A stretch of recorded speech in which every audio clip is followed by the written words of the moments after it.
Hey, what's going on? Go ahead and go ahead. Park, park, and I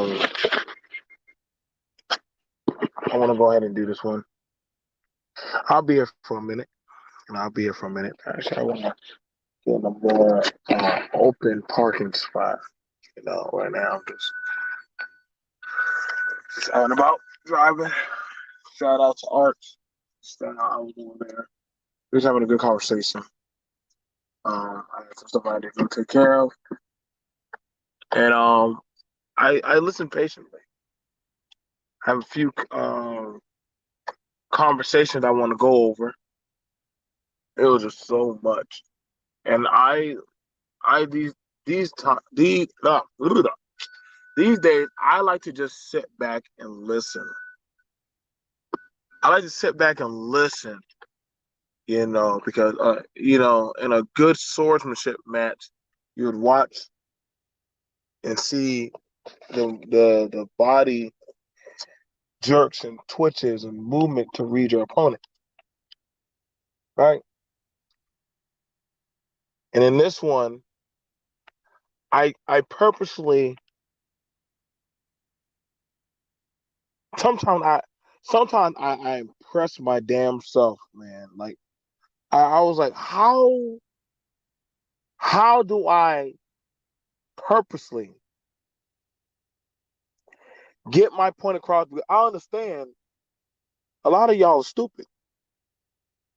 So I have to tell you bedtime stories.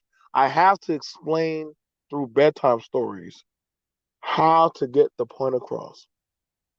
So that way other people who come across will understand the ideologies and the mythology and the method of the madness. Okay. And I said, well, what story can I tell them? What story can I honestly tell these people? And as I looked around, I saw the Hunchback of Notre Dame. You know, I saw the Hunchback of Notre Dame. Is it Dam or Dame? Let me know in the chat. And in that, you have the Quasimodos. Hey, what's going on, Angels Army? You have the Quasimodos,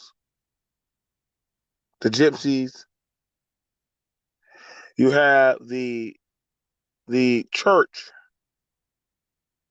and then you got these people coming around.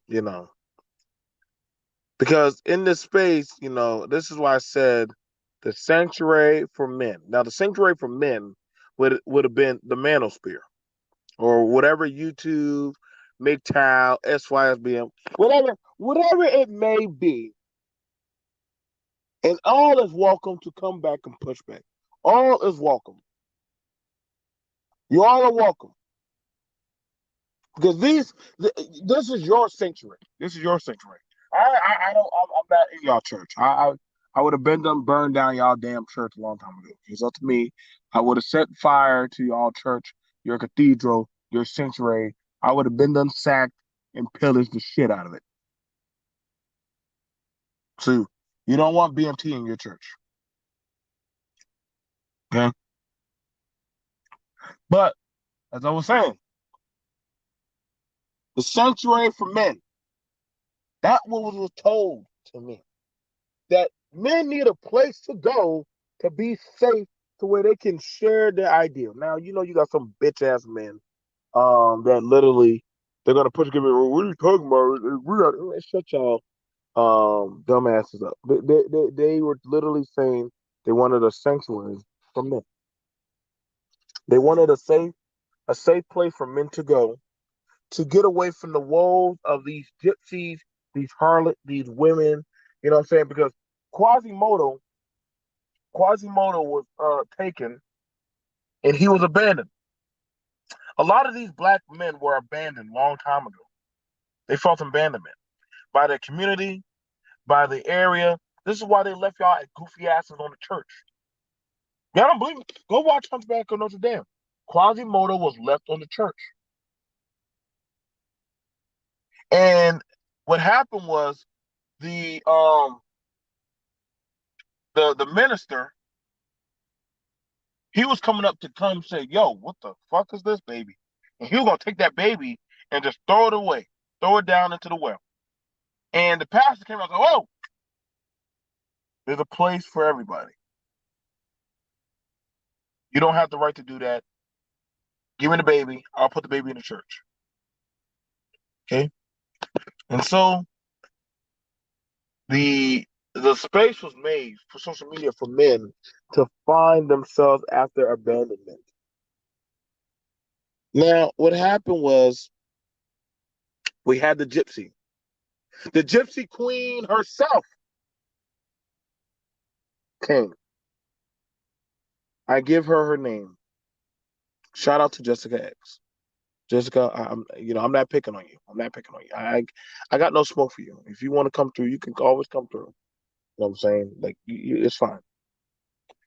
But Jessica, the Gypsy Queen, she came and she pretty much learned the talking points of men. She learned how to maneuver. She learned how to, you know, maneuver in and out of y'all cathedral. Now you gotta understand, gypsies, man, they very crafty people. But there were other gypsies. There are other women in the space. Like I was like so confused. I'm like, goddamn, how the hell are all these goddamn gypsies going in and out of the church? Gypsies don't believe in no damn church. And they had a meme. Now I gotta bring this up, SKC. I gotta bring this up. I remember on the goddamn Rumble, shout out to Prophet of Thought. I remember a lot of y'all, fantastic, game changer, all of y'all. I don't give a fuck. I'm gonna be calling names today, but guess what? There's a lot of guys that literally she was on a lot of people's panel. Jessica, I think she only came to my panel like one or two times. She only Jessica will come through just to address it. And, I will say that Jessica's pull-up game was very savage.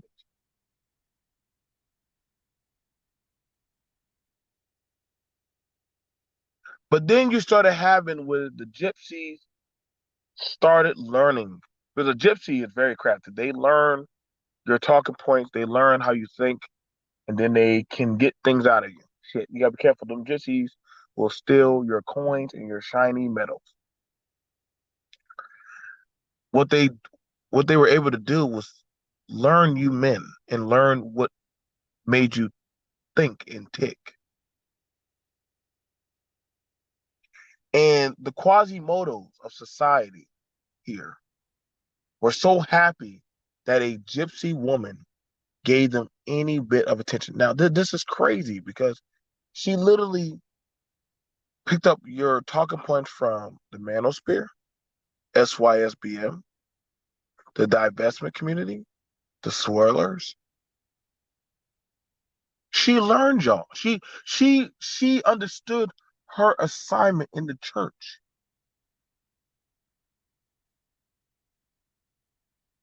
And to no avail, I mean, shit. Anybody that would say, mind you, like, again, she learned it. She studied and made the bag. Now, granted, people say, "Oh man, so you just that Jessica made money?" I'm not. But what is counterproductive of this is that the logic of the energy that they learned or picked up on pill logic, this pill logic. Mind you, the pill logic was that of understanding the nature of the world and society, understanding the nature of how women are, understanding the nature of the environment, the system, different systematic issues and stuff. This was pill logic, right? But if that was pill logic, how did the gypsy learn the pill logic?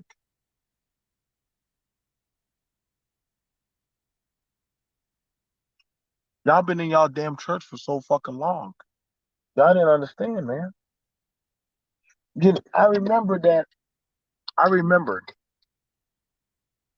we had in the debate. It was me and Gabe A. And we said, "Hey, don't do it.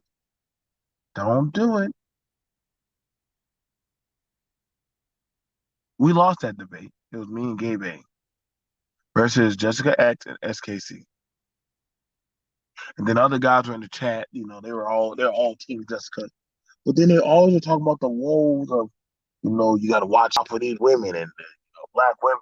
The winter's coming. And I'm like, motherfucker, like, you do know, like, she is sitting right there in front of you, right? Y'all do know that woman is literally sitting right. Like, this is how you know these fucking goddamn Quasimodos are stupid.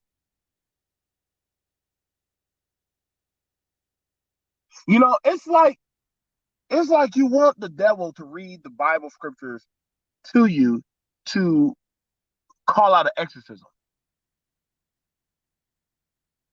And so, granted, I mean, YouTube is an open space for anybody to come in.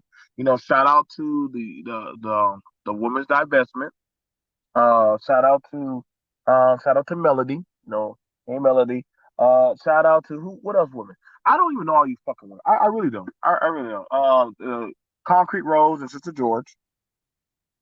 I really don't know all these women channels. I never watched them.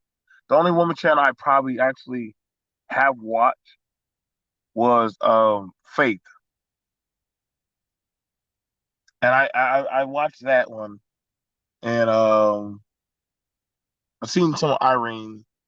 I've seen quite a few. I don't have the wherewithal to sit down for a woman's channel. Not really. I really don't. But I understand if you're a pretty woman and you go to a man's space, they will raise you above them on as if you are God. This only works if you're a pretty gypsy woman. God forbid if a pimp ever sends his hoe here and literally she gonna make money off of you suckers. She's gonna make money off of you.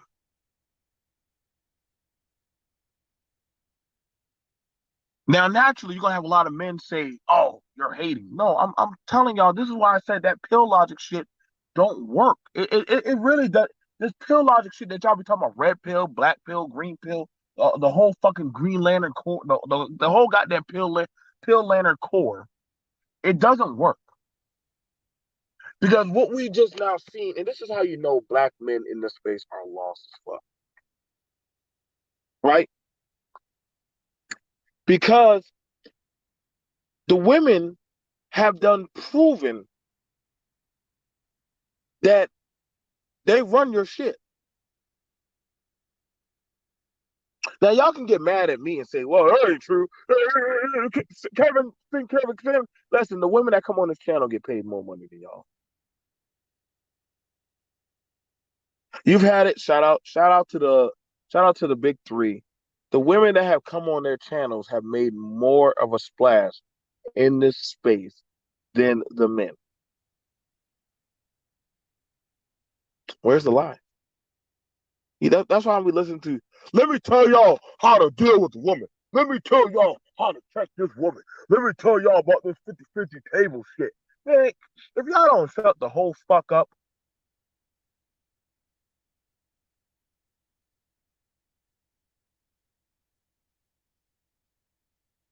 like, I mean, ultimately, how you talking about this goddamn logical shit, whatever y'all believe in,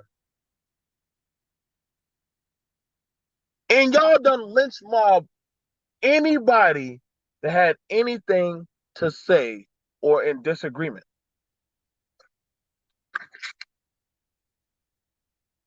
Well, we need women to doggone, speak up. Listen, man, this is the problem, dude. When the church was done, when the goddamn French were done with Joan d'Arc, they did. They set her ass on fire. They burned her ass. They said, "Fuck this shit. You ain't about to be the voice. You just the goddamn uh catalyst."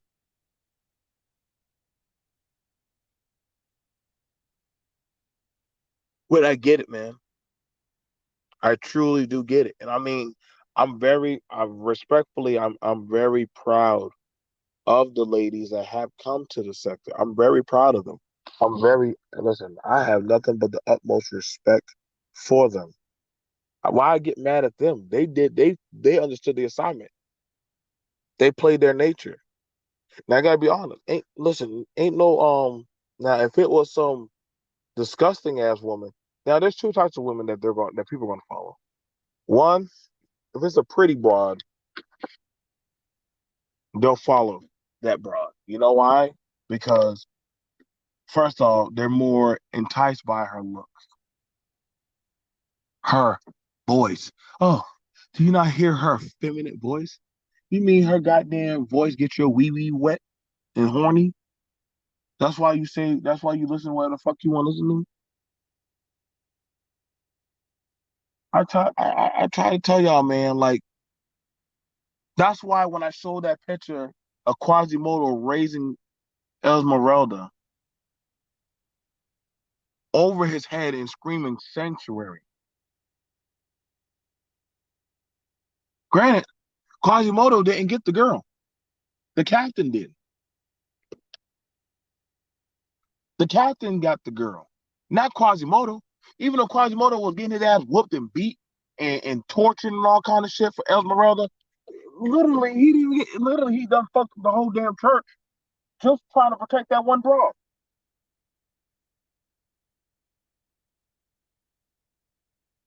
You see, and this is why people are like, well, BMT, I don't think they consider you part. I don't want to be part of your dumbass church. I really don't. Because your church don't speak for me. I don't. I'm good by myself, man.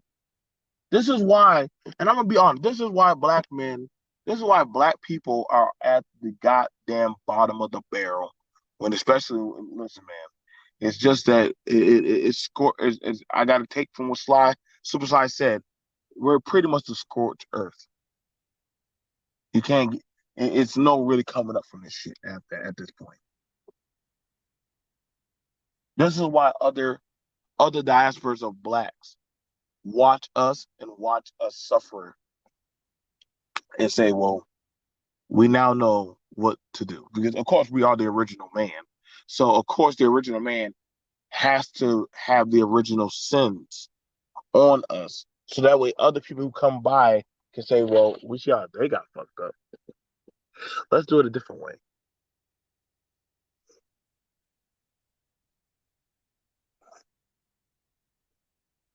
You gotta ask yourself, like, did this honestly get y'all to a better predicament? You know, much respect and much love to Sister George and Curlin. You mean to tell me that they went and got married at y'all church? But all you men, y'all barely can get a goddamn financial loan to get to put down on a goddamn couch or vehicle.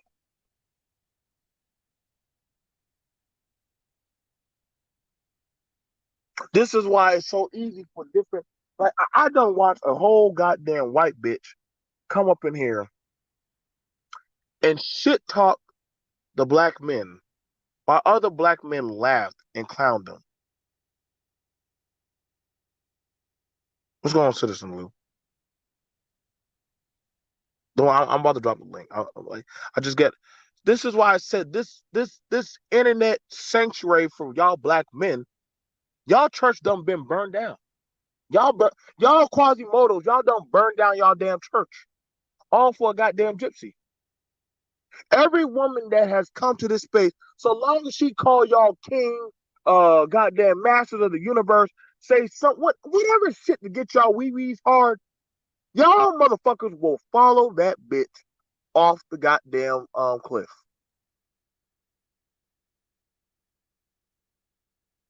Y'all will protect them. Y'all will shame any man that comes at them. Y'all will do any and everything. But then y'all say, I ain't let no bitch ever run me. I ain't gonna protect no random single mother. I'm not gonna do this. I'm not. You know what? I'm on my red pill shit. I'm on my black pill shit. I'm on my pill. Man, nigga, y'all done OD'd and got foamed at the mouth. Now y'all don't even. Y'all can't. Y'all so damn zooped out on that boot shit of whatever pill y'all done took. Y'all can't even see the goddamn fallacies of hypocrisy in your own damn church. This is why I don't listen. This is why I don't listen to y'all crazy motherfuckers. Hell, the women probably won't even listen to y'all. Now y'all playing goddamn screenshot wars. Was that something? I'm not gonna lie, screenshot wars, that's something that women do. You mean to tell me y'all are doing Me Too on each other? I never thought today I would ever see black men running around doing screenshot wars on each other to show another man, hey, you remember this day on goddamn the 3rd of 2003 when you were trying to hit on this girl in the chat. And I'm like, whoa, whoa. Y'all on some Batman shit. That means y'all never trusted each other.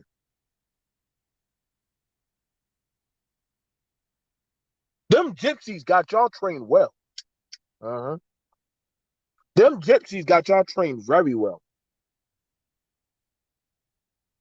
Y'all got so much smoke for Me Too, but shit, I can't tell. Y'all motherfuckers rather go and find goddamn uh links, chats, goddamn scribes, goddamn talking points. How the fuck do y'all keep up with this shit? I can better remember what I said last week. When I see Negroes can literally go and find what you said 4 years ago, 2 years ago,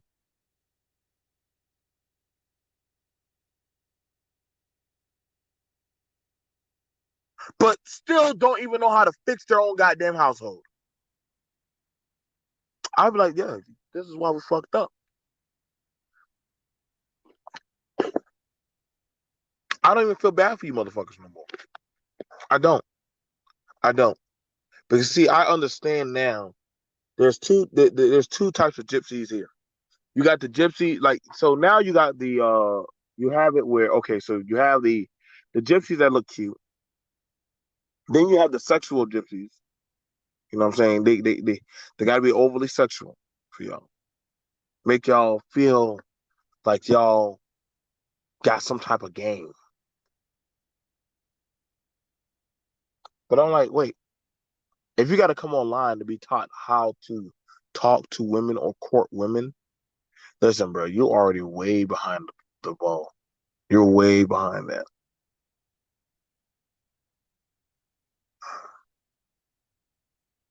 And I don't know. I honestly, at this point now, man, this is honestly this is why white people think that the only thing good about black men is y'all are good for working and fucking. This is why people. This is why there's two things, no, three things that black people do well, especially black men. You're good at working, making other people money, and fucking, making babies. That's that's what you're known for. You ain't known for shit else. Well, what about NBA players? You make other people money. Yeah, I don't know hardly any NBA player that is richer than the owner. And the only owner you do have is Michael Jordan. And Michael Jordan don't even fuck with y'all. Huh? We're at this point, and this is why I said the gypsy protection piece is real. Like y'all not gonna touch y'all not going to shame these gypsies. How are you gonna shame what runs your church? How you gonna shame and talk shit or literally run out? Y'all don't got no power to run nobody out of y'all space. It's like if I was demon possessed, I would honestly say you don't have no power to exercise me. You don't. I'm gonna have to, Lord. I'm gonna have to do that one. I'm gonna have to do. The manosphere does not have no power to exercise any demons. I know y'all gonna think, well, man, BMT, you coming at man? I can say what the fuck I want to say. I can. This is YouTube, freedom of speech. Just like them women online, they don't have no power to get their fucking men that done fucked them back in the home. So the same way for a lot of these dudes. I got to be realistic with y'all because there's some type of thing going on that a lot of people are like deeply like they're like checked out of reality. And again, this is not no attack. This is just an observation of stuff that I witnessed and watched. I witnessed and watched this, man. That's why I'm like, when people, I didn't even see what people were tripping about what Jessica said or did, but I mean, at the end of the day, yo, like this is a business. Y'all put her on.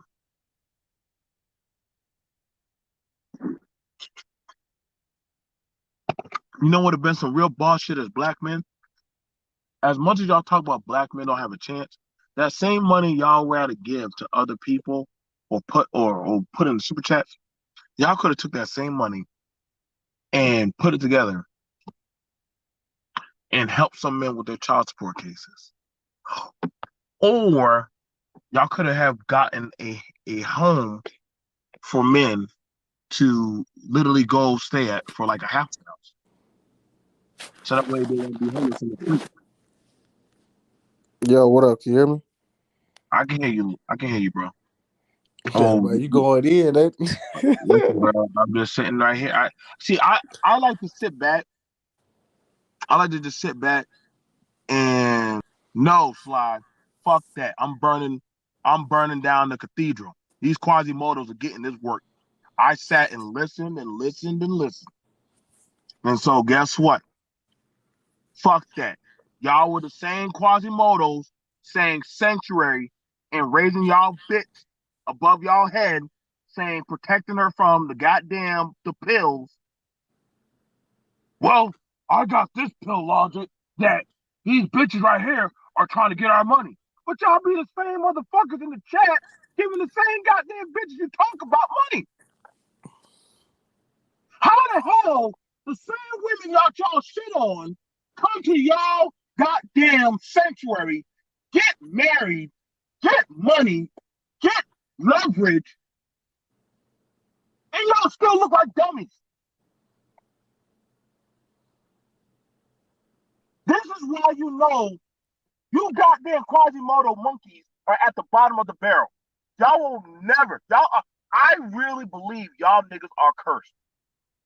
I don't know I don't know what gypsy curse they put on y'all, but that shit is real. They curse. Y'all are cursed. Y'all can't come at me. You can't come at me, BMT. I got my shit together. I've been done. I got kicked out of y'all church long. Actually, I exiled myself out of y'all goddamn capital. I'm like goddamn how they say in John Wick, I'm excommunicado. They been done kicked my black ass out. Good. Fuck y'all. You can't kill me anyway. All you can do is I'm just an anomaly. There's some people you can't even take down some people because we got our shit together. You can't get rid of Lou because you have no power over Lou. You can't get rid of Sly. Sly got his shit. Sly got his woman. He got his family. He got his home. He got his job. You can't. The black men that got their shit together, we all fucking left. We left the fucking congregational church long time ago. Oh, hell no. You done let the enemies in the camp. Irene beat y'all. Cynthia G beat y'all. Nyla beat y'all. Kendra D beat y'all. Every goddamn gypsy motherfucker that done came in y'all church beat y'all in your own church.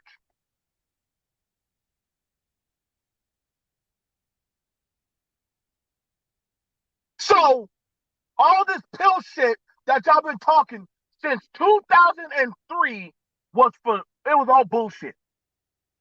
It was entertainment. It was the biggest church hustle. As much as y'all like get on that black pastor, y'all are nothing but YouTube nigga pastors to me. Y'all are YouTube pastors. You know what I'm talking about, Lou? It's them fucking pastors that, them evangelion motherfuckers that tell your No, grandma to buy my holy oil and my prayer cloth and you'll be healed and shit. That's what these niggas were. That's all they were. I'm glad y'all kicked me out that church. Go ahead, Lou. I'll no, shut no. up. I was gonna say, man. See, the one thing about that whole string, or like people talking about Jessica X. So like, it's kind of disingenuous to say like she came in the space because like when you really look at how it happened, Uh-huh. how she really blew up is when she started going at like Chrislyn Carrison, Cynthia G. Uh-huh. And see what made it different, right? Like you see how you got other cats like in the space, they go at Cynthia G. Cynthia G don't even acknowledge that them niggas even exist, right? Facts. But Facts. but when Jessica did it, it was a different, because she's a woman. So they actually engaged Jessica. So when you kind of look at it, when like what's her name, Chrislyn Caris, all them little divestment, all them swirl chicks, when they started going at her and they started bringing their chicks over, that's when the numbers started blowing up. And then she got that. And if you kind of notice a little bit too, with her stream, she be having like a lot of like a lot of people from London, because when you in another country, you get stuff like if that IP address or whatever is in that area, that kind of tend to get that type of audience, especially like cause she did some streams with that other London dude, King Riches. Mm-hmm. So she's in like two ponds, right? So when we talk about Jess, that's why I was like I see what cats are saying, but it's disingenuous to say that like she's destroying everybody just off the fact yes, I you're don't think right, he's. she I is. don't think he's destroy. Here's the thing, Huh? but Lou, I'm gonna say this. This is my But perspective. but no, it ain't you who's saying it. Like I mean, you Yeah. saying it right now, but I'm saying like when you really look at it, like you didn't say it. I'm talking about other people who say it. Like when you look at it though, it was really that her going at them divestment hoes. That's when she really blew up. But she was born. Okay, so here's the thing about it. This is the irony of the gypsy. Jessica X was born of divestment. Did I lie? Okay, no, you're right. But I thought divestment was when the black woman dates out. Listen, it don't even matter. Divestment is divestment. We're not gonna. We the divestment. Because She actually, wouldn't she be a product of SYSBM? mm. So hold on now. So she is a product of divestment, speaking against divestment, but she is that because that's how you were born. No, You know not what I mean? really. Because divestment is just roasting black men and saying black men ain't shit. No, see. Here's the thing about it. See, I'm from a different era where I grew up in the era of Jungle Fever. Remember when I saw Wesley Snipes? Shout out to the old school movie Drum. I would ask y'all to go watch that movie with the goddamn mixed baby, and he didn't even know what the fuck he was, but he was just a Mandingo breeder. Oh, don't worry, I got some dark movies coming down the pipe for y'all. Y'all gonna love my movie, goddamn critiques. But a mixed child, and when I was growing up, was already a product of divestment, whether it be with a black man and a doggone a white woman, or if it wasn't fully black, it was already a product of divestment. And YouTube just Yeah, took it but as BMT, when you say the way you saying divestment, you uh-huh. you're not being intellectually honest. You know how they're using divestment today. They don't mean it like jungle fever or interracial dating. Divestment means fuck black men. Black men ain't shit. Black men are dusty, dirty, grimy niggas, and get you a white man. And that's not Jessica X. Jessica X So actually, if you kind of ask her some questions, she actually is very in tune with her like African, she or her African roots. Because that's she's the African thing. now. When a child is mixed, when the father is black, they tend to, or African, whatever, they tend to kind of lean toward the black or African parent for them. If he's in, if the father's in the life. If the father is black, they tend to lean toward being black. Do you really believe that? Yeah, I mean, look at Blake Griffin, Steph Curry, Pat. Well, I don't know if Patrick. Steph I don't know Curry. what you call Patrick Mahomes. No, well, Steph Curry's not mixed. I meant the Ball brothers. Uh, I'm gonna tell you this right now. I'm gonna be honest. If that mixed child could pass for non-black, they'll do it. If that mixed child can pass for non-black, oh, that motherfucker gonna take that card. That well, motherfucker Melo gonna run. Ball would pass for non-black, but That he motherfucker's gonna run that card. We're not. This is the thing about. Listen, y'all gonna have to miss me with this divestment shit because, god damn it, this is what I'm saying, man. Like, I was watching divestment online, and some of y'all, if y'all have ever seen it before, I was watching See, look, shout out to the original divestors were the white men. White men were divesting before you black Negroes even found out about this shit. White men were already divesting. bro, black men don't say divestment. It's black women. Oh no, y'all listen, y'all listen. Black people inherited that shit from white people when they started showing Girls Gone Wild Africa edition and all that crazy shit about them sex tourism. Dude, But this, Asian women are the biggest divestors of any group. listen, let me tell you what Asian women do. Y'all. I don't think this is. I'm explaining how Asian people do. Right? Asian people are bargained off. Asian women are predominantly bargained off as trading propositions for leverage.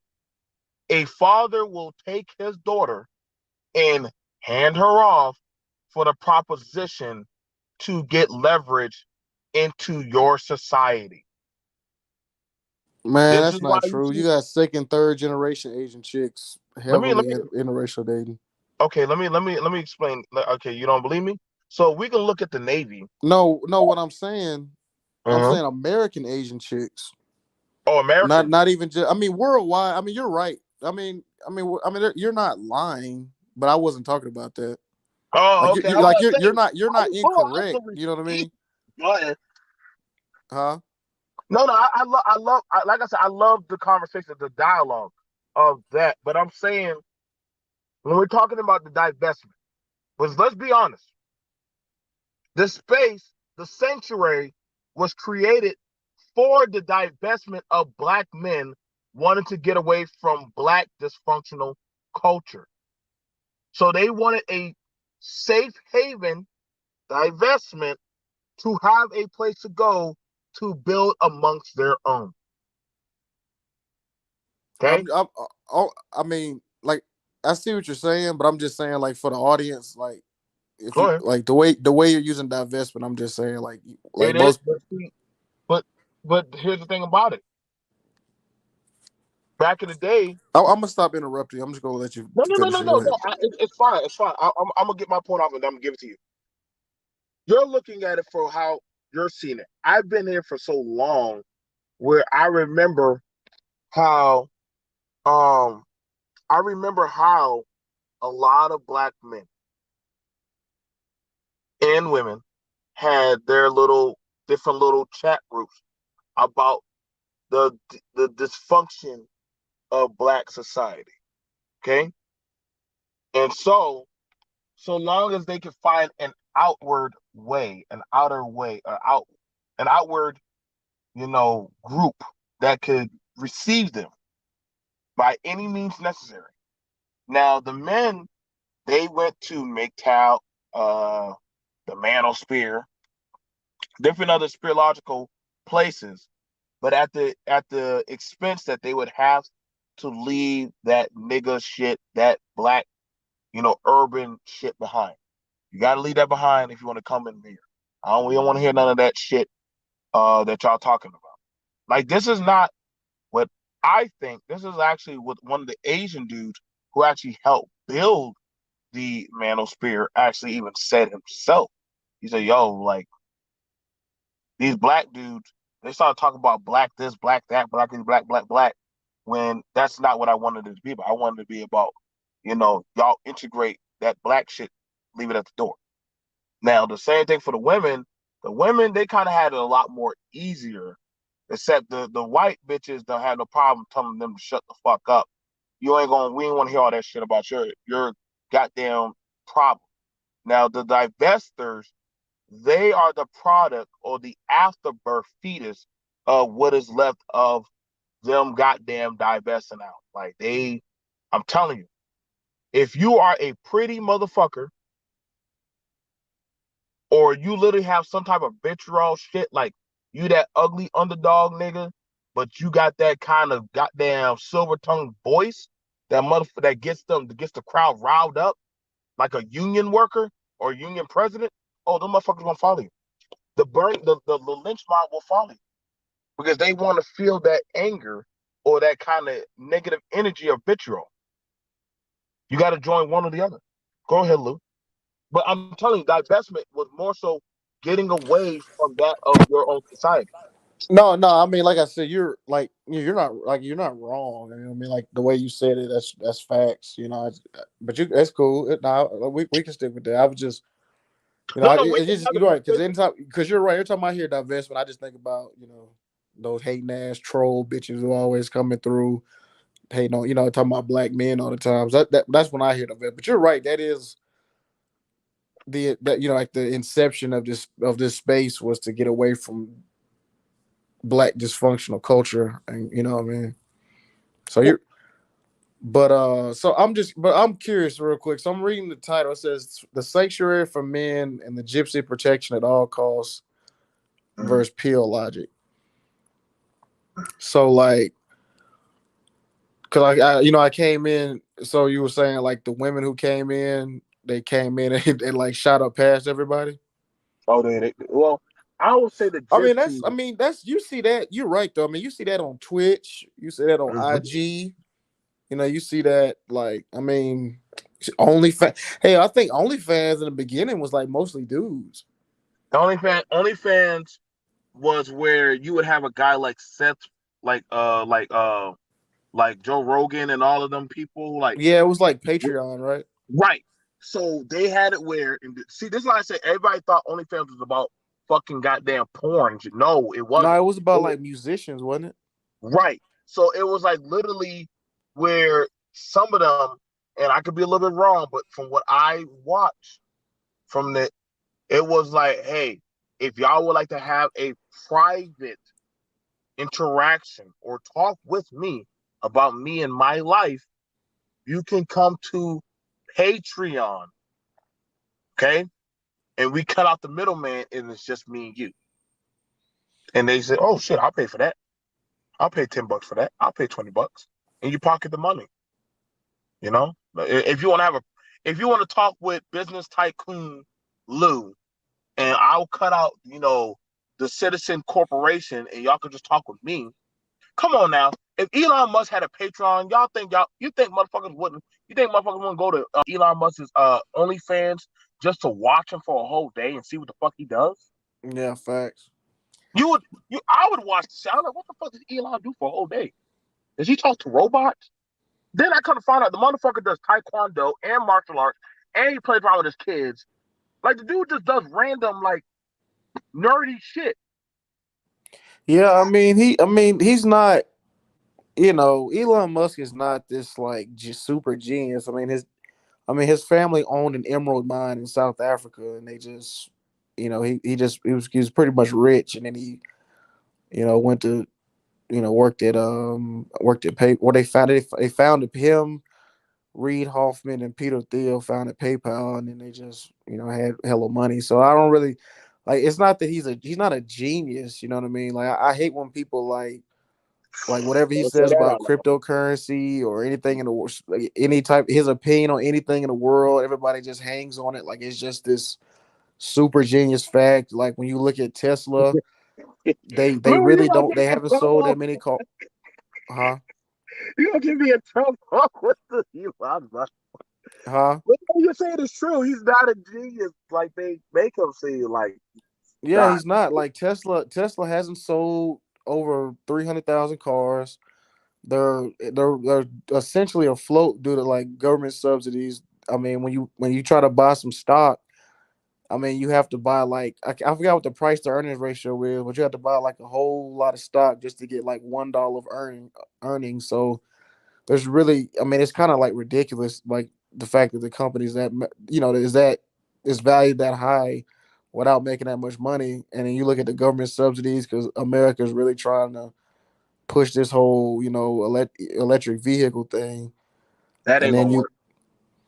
right exactly that's what I'm saying. So like I'm just trying to figure out like he didn't create anything new. He just made a. We already had electric cars. You know what I'm saying? So like, I mean, it's just he's just a rich ass dude. That's all he is. Like if y'all would have said Elon Musk made robots, like I mean, like I'm talking about some kind of AI type of iRobot shit, then I'll be like, oh fuck.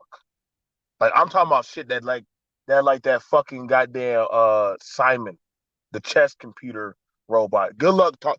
Have y'all even talked? Does anybody even know what that robot is doing now?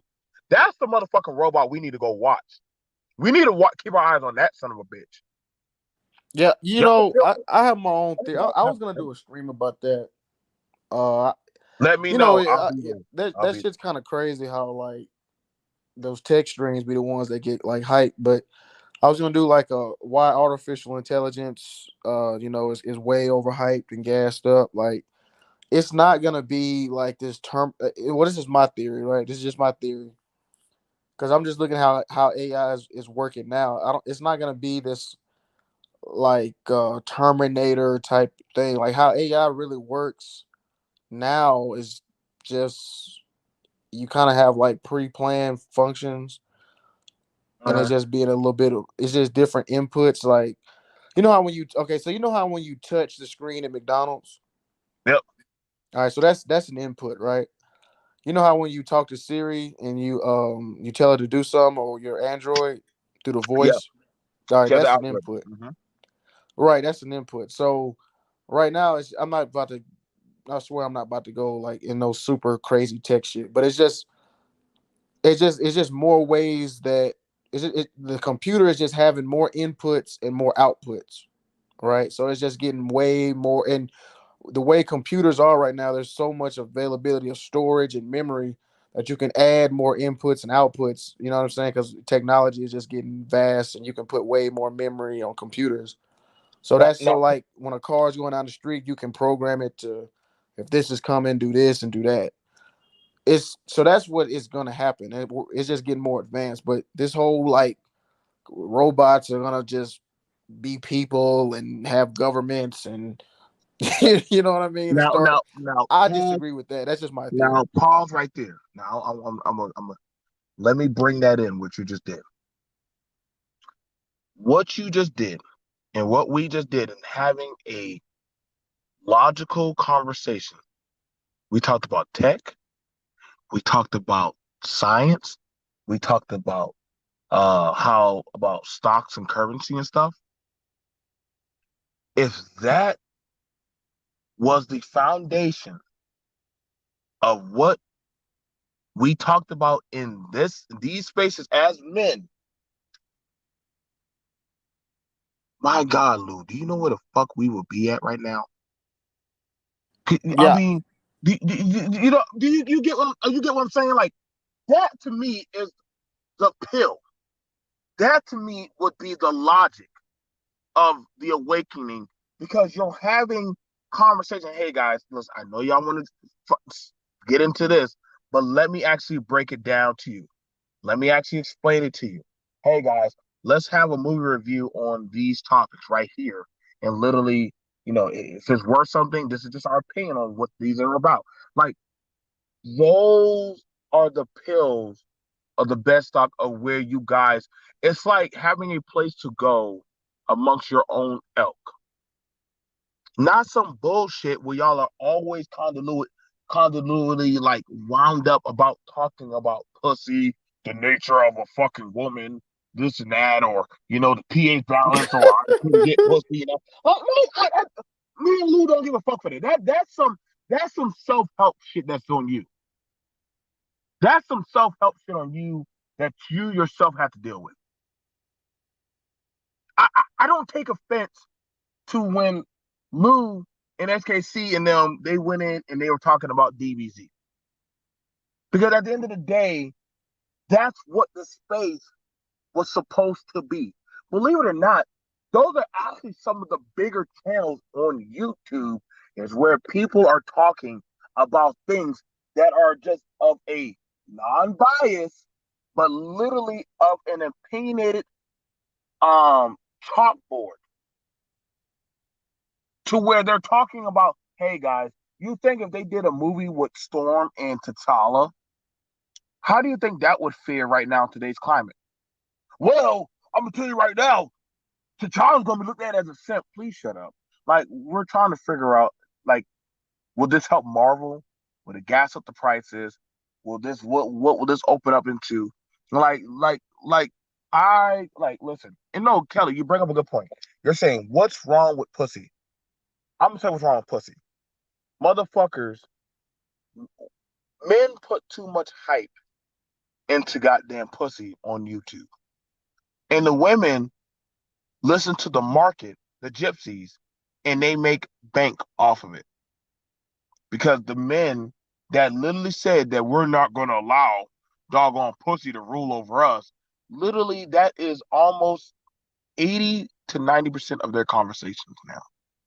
I shit you not. I literally avoid those conversations. You can't ask me B&T about doggone how to run a household. But then the next thing I want to do is talk about, well, as a man, I got to have sex every day. I'm like, what? Lou will probably take off his glasses and look at you crazy like, wait, what? Dude, we got to go to work. We got things to do. We don't have time to worry about goddamn pussy like literally goddamn, if you're that much work, you got an addiction problem. I actually was happy and giddy with Lou talking about damn like stuff about tech. Because right now, tech is every car just about is now has some type of smart chip in it. To a phone, to a goddamn, now they're able to put certain stuff in everything you do to where you don't even have to put your card in. Literally, they can read shit off of your phone. Like by this time now, everybody is tapped in to the system. By 2035, no one will be out. No, this talking point about y'all gonna get out of the system. I don't know how the fuck y'all gonna do it. I don't know how, but yeah, it's almost infallibly impossible. So so when I hear about the women have more protection on social media than men. Oh, hands down. Oh, Kelly said, "What's wrong with pussy?" No, you know what's funny? If you have you ever seen the show House of Cards? It's on Netflix. Have you ever seen that? I had to switch my desktop. I was on my phone, but I do have some stuff I had to do. So I was like, let me. No, you go. Yeah, but the dude said that everything is about sex except sex. Sex is about power. So I thought that was, but she's right. I mean, everything is about sex. I mean, everything we do is about sex. The only thing that's not about sex is sex. Sex is about power. And yeah, so that's funny. But yeah, you're right when you said about the cars and shit. You know, I remember I said something like it was like 2 years ago, and I remember they laughed at me when I said it. I was like, it's like, man, you know, to be honest with you, man, it's fucking probably learning how to change a tire might not even be that essential of a skill. So you might, you know what I mean? You might as well probably just learn how to program, you know what I mean, learn how to program. You And know, they laughed at me, and I was like, did you well, see you remember that movie Demolition Man with Wesley Snipes and Sylvester Stallone?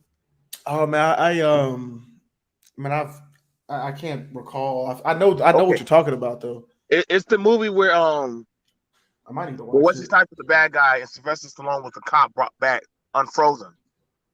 And they had it where, and this is how I think movies be looking into the future and shit. Because they had it to where the doggone, they had it to where tires that if they blew out, another tire will come in and take its spot and inflate itself. No, yeah, I'm about to get this right now. I'm finna watch this. I'm finna go He's watch this. gonna go see me now. He's like, wait, I gotta go check that out. Yeah, But I'm finna get on my Amazon Prime and get this mug right now. go look it up. Demolition Man. Great Yeah, fucking movie. cause you're not the first person who told me about it, so I'm finna go ahead and give But it a. now in the movie now, in Demolition Man, in the movie, I said, well, damn, that's crazy. But then I remember on it was I'm not sure if y'all ever listened to watch G4. There used to be a channel called G4 TV. Yeah, Attack of the Show and X and Woo, baby. that Oh baby. they just brought that back. Did you know that? Don't if they bring back Adam West and Morgan, Adam Webb, yeah, and Adam Webb and what? Or Morgan, is it Morgan? No, Morgan Webb, right? Morgan Webb and Adam West. And I remember because at the Yeah, time they had a nerdy, gap tooth white man and this. Well, I guess Morgan, she was pretty hot, for a lot of us geeks. But we enjoyed it because it was the essence of a channel where we could go and listen to about gaming, tech, uh, pretty much the vices of things that just appeal to us. It was our sanctuary. And in facts. going there, right, there was no judgment. But then all of a sudden, it started where they kicked out Adam. We started seeing less of Adam and started seeing a bunch of hot chicks on there. And I'm like, and I probably look over at Lou and like, what the fuck is going on? Why is this becoming more and more hot chicks and these cool looking guys? This is not what it's supposed to be about. This is supposed to be about the shit that we like. What's happening to our sanctuary? And so it lost the essence. But the thing about it was one of the shows, one of the tech guys, it was an inventor. He made a tire that if it blew out, there was a tire to replicate to come in and fill in its spot. So if the tire blew out, it would fill in instantly and your tire could keep going for a few more miles. I wonder did they kill that guy? But if he made that motherfucking tire, that dude most likely would have changed the world. Pretty much Goodyear and every fucking major corporation of tires would be out of business. Yeah, I But remember in school there was they had us watching this video. This was like when I was in eighth grade. It was like this dude had made a car that ran off water. I remember that. Oh my You god, remember? it was on Channel One News. Oh my god, I saw his. I said, God damn it. I'm trying to figure out like if that was the case, then like what the fuck going on? Like you know what I'm saying? Like if somebody actually did it, I mean, what the fuck are we doing with this oil shit? But then then I started realizing about stocks and oil futures and other shit. So and the petrodollar. So I was like, oh, that's why we're not on water. So You got, yeah, you got, you got it. See, this is the thing about it, man. And see, think about it. If you made something, let's say you made something like that, you could use a. This is why I said. This is why I believe wholeheartedly.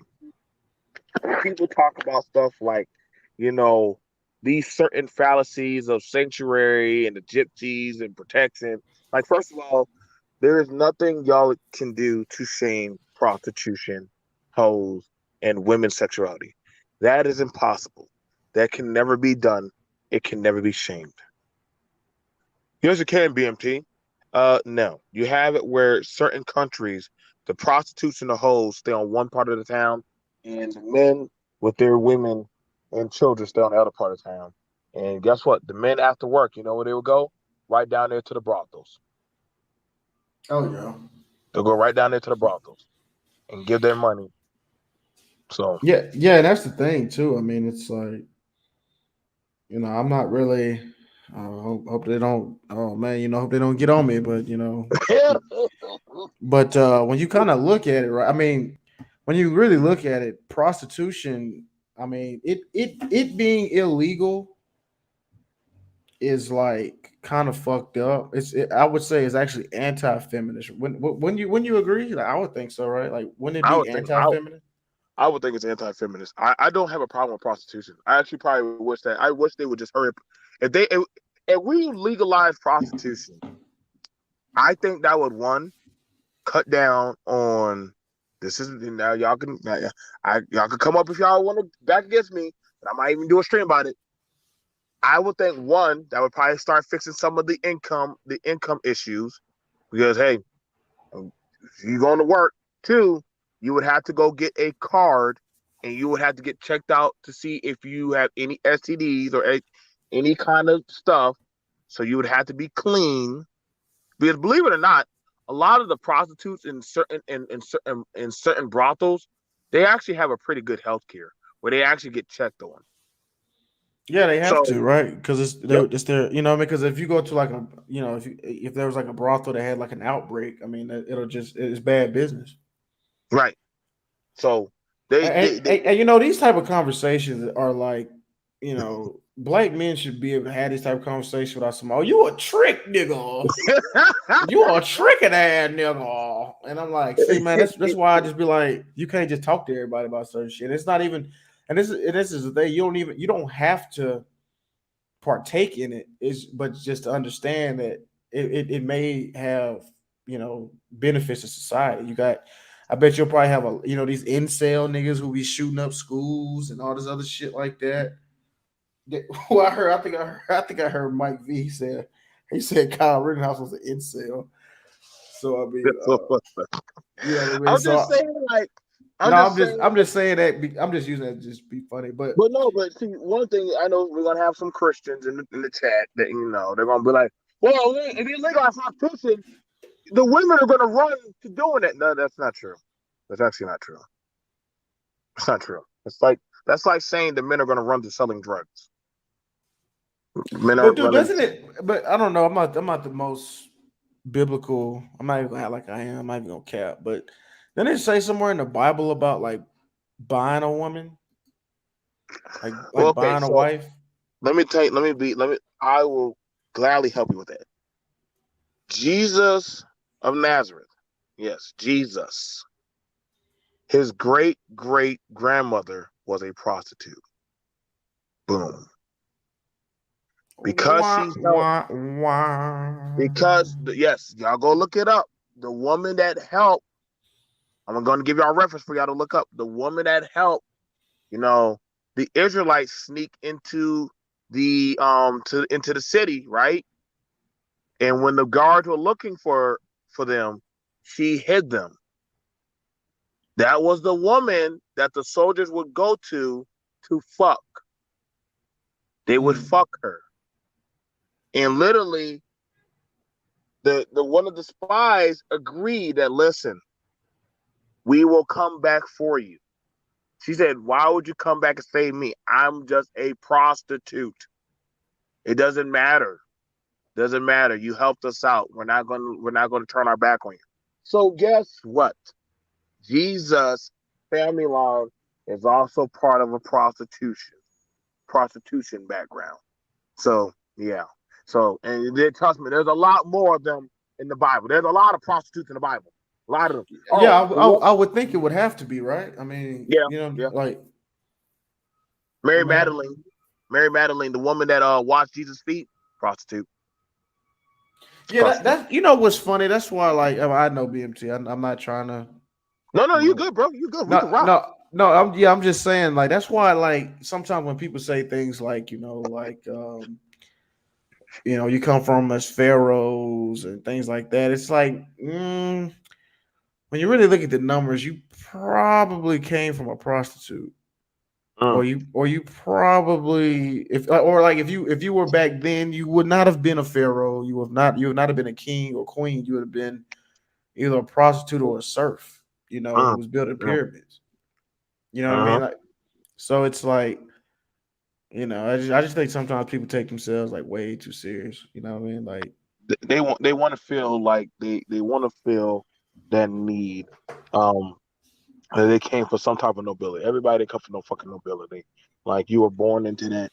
Like I'm sorry, this is not one of those kind of dynasties. This is why I said the Gypsy protection is strong, and how we know this because it's like that everywhere. It's not just in this sector. Twitch is a goddamn so many weebs and nerds and goddamn hardcore Tekken and gamers and shit. I know because me and Lou come from that era of those type of people, and guess what? Yeah, all Hey, of a sudden, speaking of that, BMT, I'm sorry. I just reminded me. go ahead, I bro. didn't mean to cut you off, but do you have Xbox or you got I PlayStation? do have Xbox. Do you have that new Halo, the Halo Infinite? Has it come out yet? Yeah, my best friend called me. We were talking about it yesterday, and he was If it's talking. out now, I'm about to go drive up to my house and download that bitch right now. Yeah, it should be. Yeah, I saw people. Yeah, it's on YouTube. I'm on my It's way home now. I'm on my way home. Fuck it. I'm going home. because I don't have my Xbox here. You know, I'm traveling, but when I get back to San Diego, I'm probably I go got my grab Xbox. one. I got an Xbox Series, and like I said, my new house right now. I'm getting it set up. I'm getting. I have a room. I'm going to get a green screen, and I'm telling y'all right now, y'all better get used to it because BMT is going to be less of BMT, and I'm only going to come on and do certain things, but I'm going to start killing off my channels. But I have 5 channels, but I'm going to kill them down um, to pretty much. I'll keep BMT just to keep it to probably do a little bit of few talks, but for the most part, uh, I'm gonna probably go over back to like me and my friends. They want to do online gaming and where we're just a bunch of dudes talking shit while gaming. Like we'll be playing fucking Soul Calibur. And God, listen, y'all want to hear some of the funniest dialogue? Get people like Lou and me and my friends online, and let us just start talking about when black people get online and start talking about random shit while they're gaming. Not like no Madden shit, just like anything. It is hilarious. Just listen to what gamers talk about. I shit you not. It is the funniest shit that you will hear what we talk about. You would that's what I said. If y'all can't handle what they say on YouTube, y'all might not want to go over to gaming stream. Gamers talk way too much shit.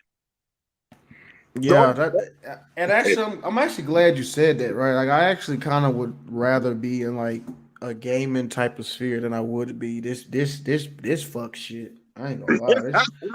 This motherfucking shit right here, though. I'm sick of this shit, dog. This shit I cannot stand this no. shit. You know what I mean? Like, you know what I'm saying? Like, I'm thinking about just totally just revamping and just doing Twitch. Like, Hey, I'm I gotta give you my email, my number, man. Like, hey, I could tell you the most time we had the most fun when we were talking about anime and movies, and we were just geeking out. I could promise you, I couldn't see your face or SKC's face, but literally for those of us who were talking about movies, that was the most that we actually had fun and talking about all kind of other shit because there was no type of weight upon us. It was literally like, hey, we're just reviewing the movie, and yet it was a back and forth, but we were having fun. We were like, damn, this is actually pretty fun. I actually approve of this. I actually do. We no, could that's be, fact. we could No, be. that's Go ahead. I'm sorry. Go ahead, man. No. I'm just saying that I think that's the problem is and I'm speaking for me, but I also get your emphasis. We really are not who we really want to be because I don't think this space really gives a shit about what we feel on Oh like hell. us talking about stuff. Like Oh fuck no. there's no race bias to how me and you think. We just think.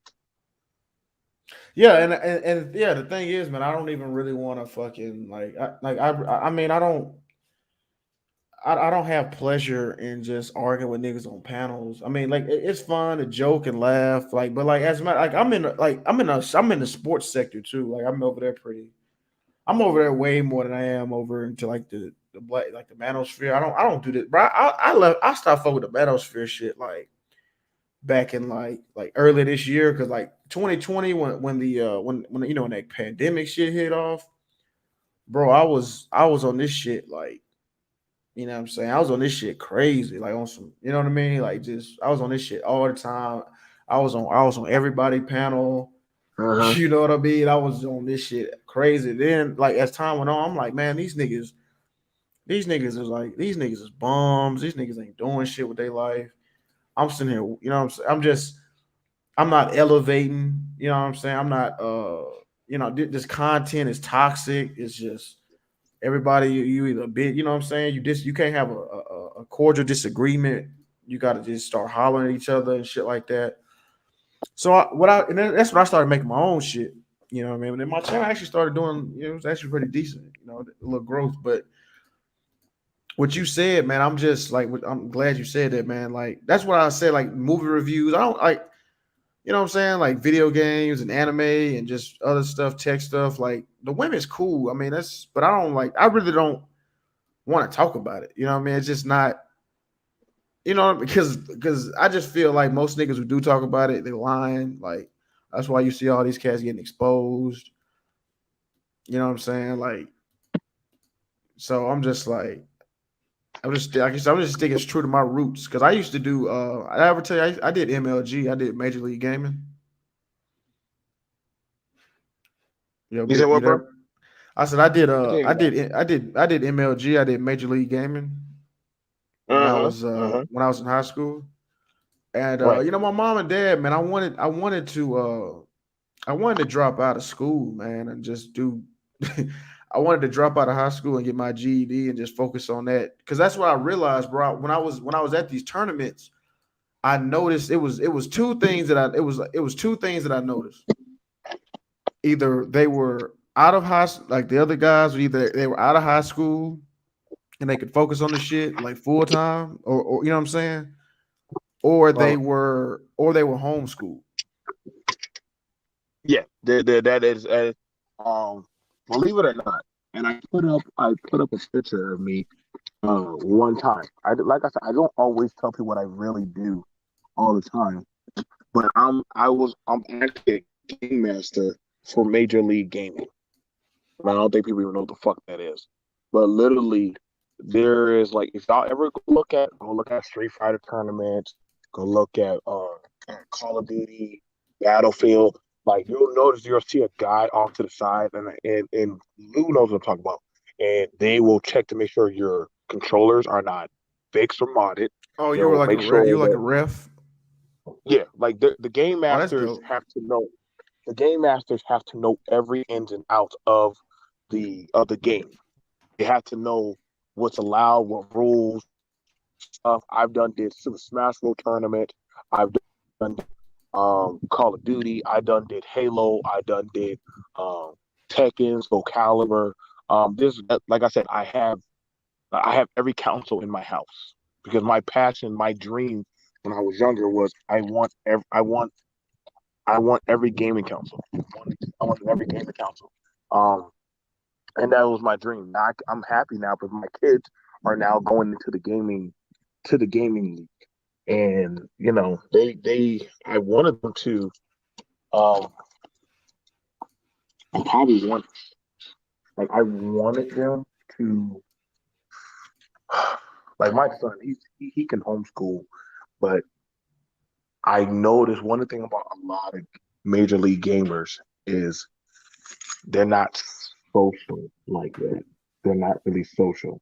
Like that's one angst about them. Like put them in the game, they're good.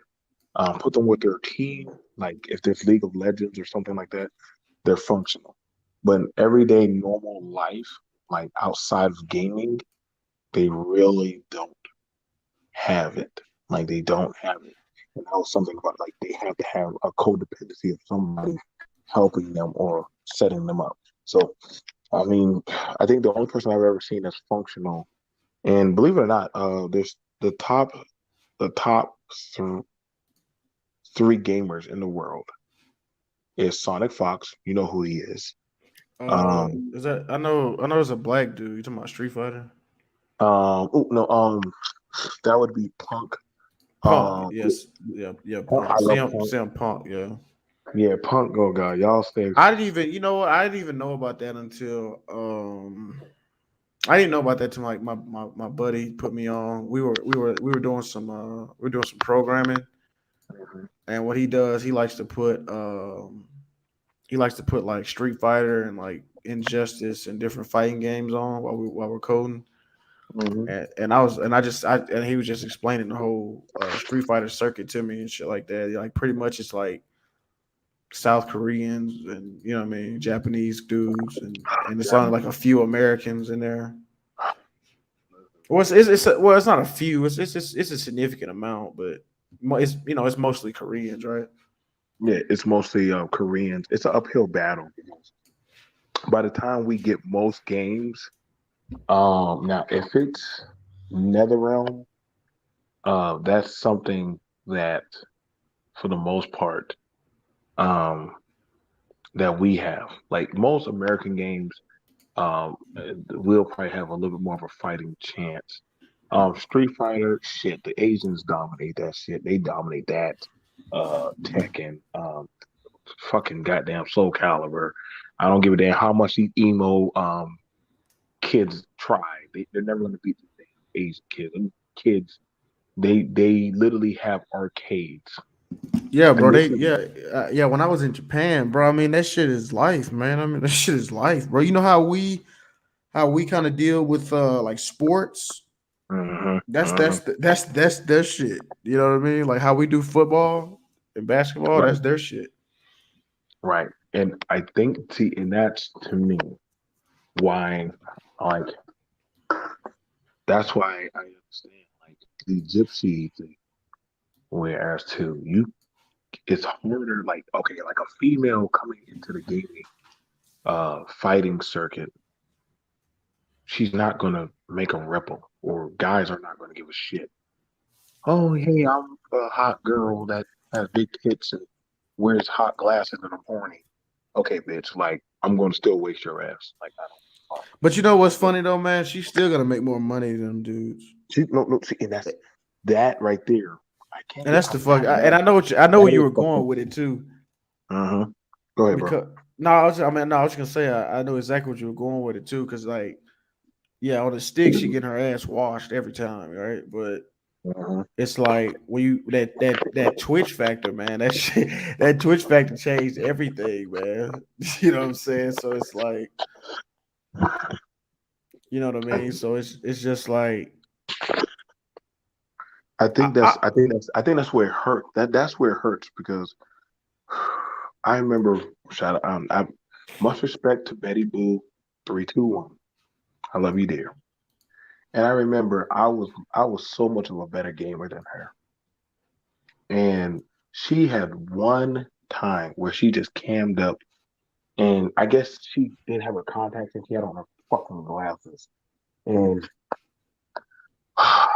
them fucking weaves just fawned over her, started giving her goddamn bitcoins and shit, and started giving her $20 and shit. Like her call outs were bad, her goddamn combos never linked. And I was like, holy shit. Here I gotta do 15 hit combo when I gotta do X, Y, and Z. You got the well, lowest rank in the fucking game, and everybody's calling you like, it's okay, baby, it's okay.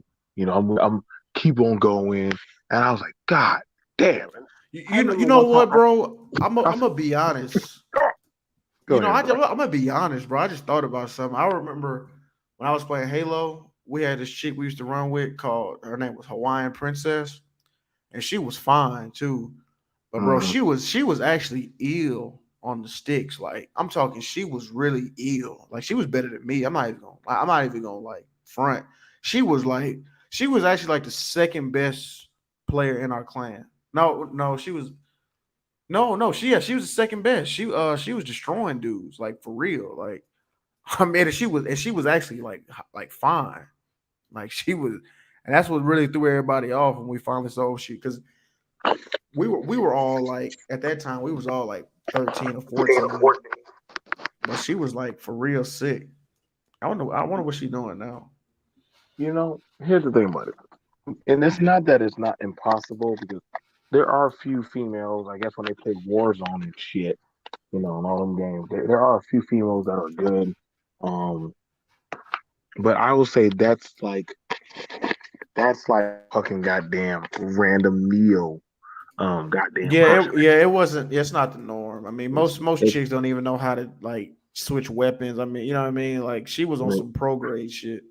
so and see, here's the thing, and I would say this is where I call them the butterflies. And what I mean by that is that was that one chick that either she always played with her brothers, and it would be like she was always playing with me and you.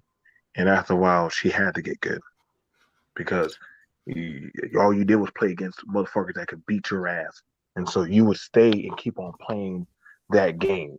You'll keep playing that type of game until you perfected your craft. I can respect that type of woman because But but see, and that's the thing. That's why I feel like that's why I don't really go that hard at Jessica X and shit. Cause like it's like because it kind of ties back to the topic, right? Like you know, it's like it's crazy. It's like I don't understand. I don't understand when people say it's like okay, can she not be right because she's a woman? you know, here's my thing. Because I actually congratulated Jessica on different occasions. And me and her don't have any problems. Like we sat on panels and we agreed on a lot of stuff. If you're right, you're right. You understand? That's That what I'm saying. I'm not gonna disagree against logic because you're a white man or you're a woman or some shit like that. If you're right, you're right. That's my belief. Um my thing of where I pushed at the sanctuary, right, was the men being brought into this monastery or this sanctuary where they so-called came together, right?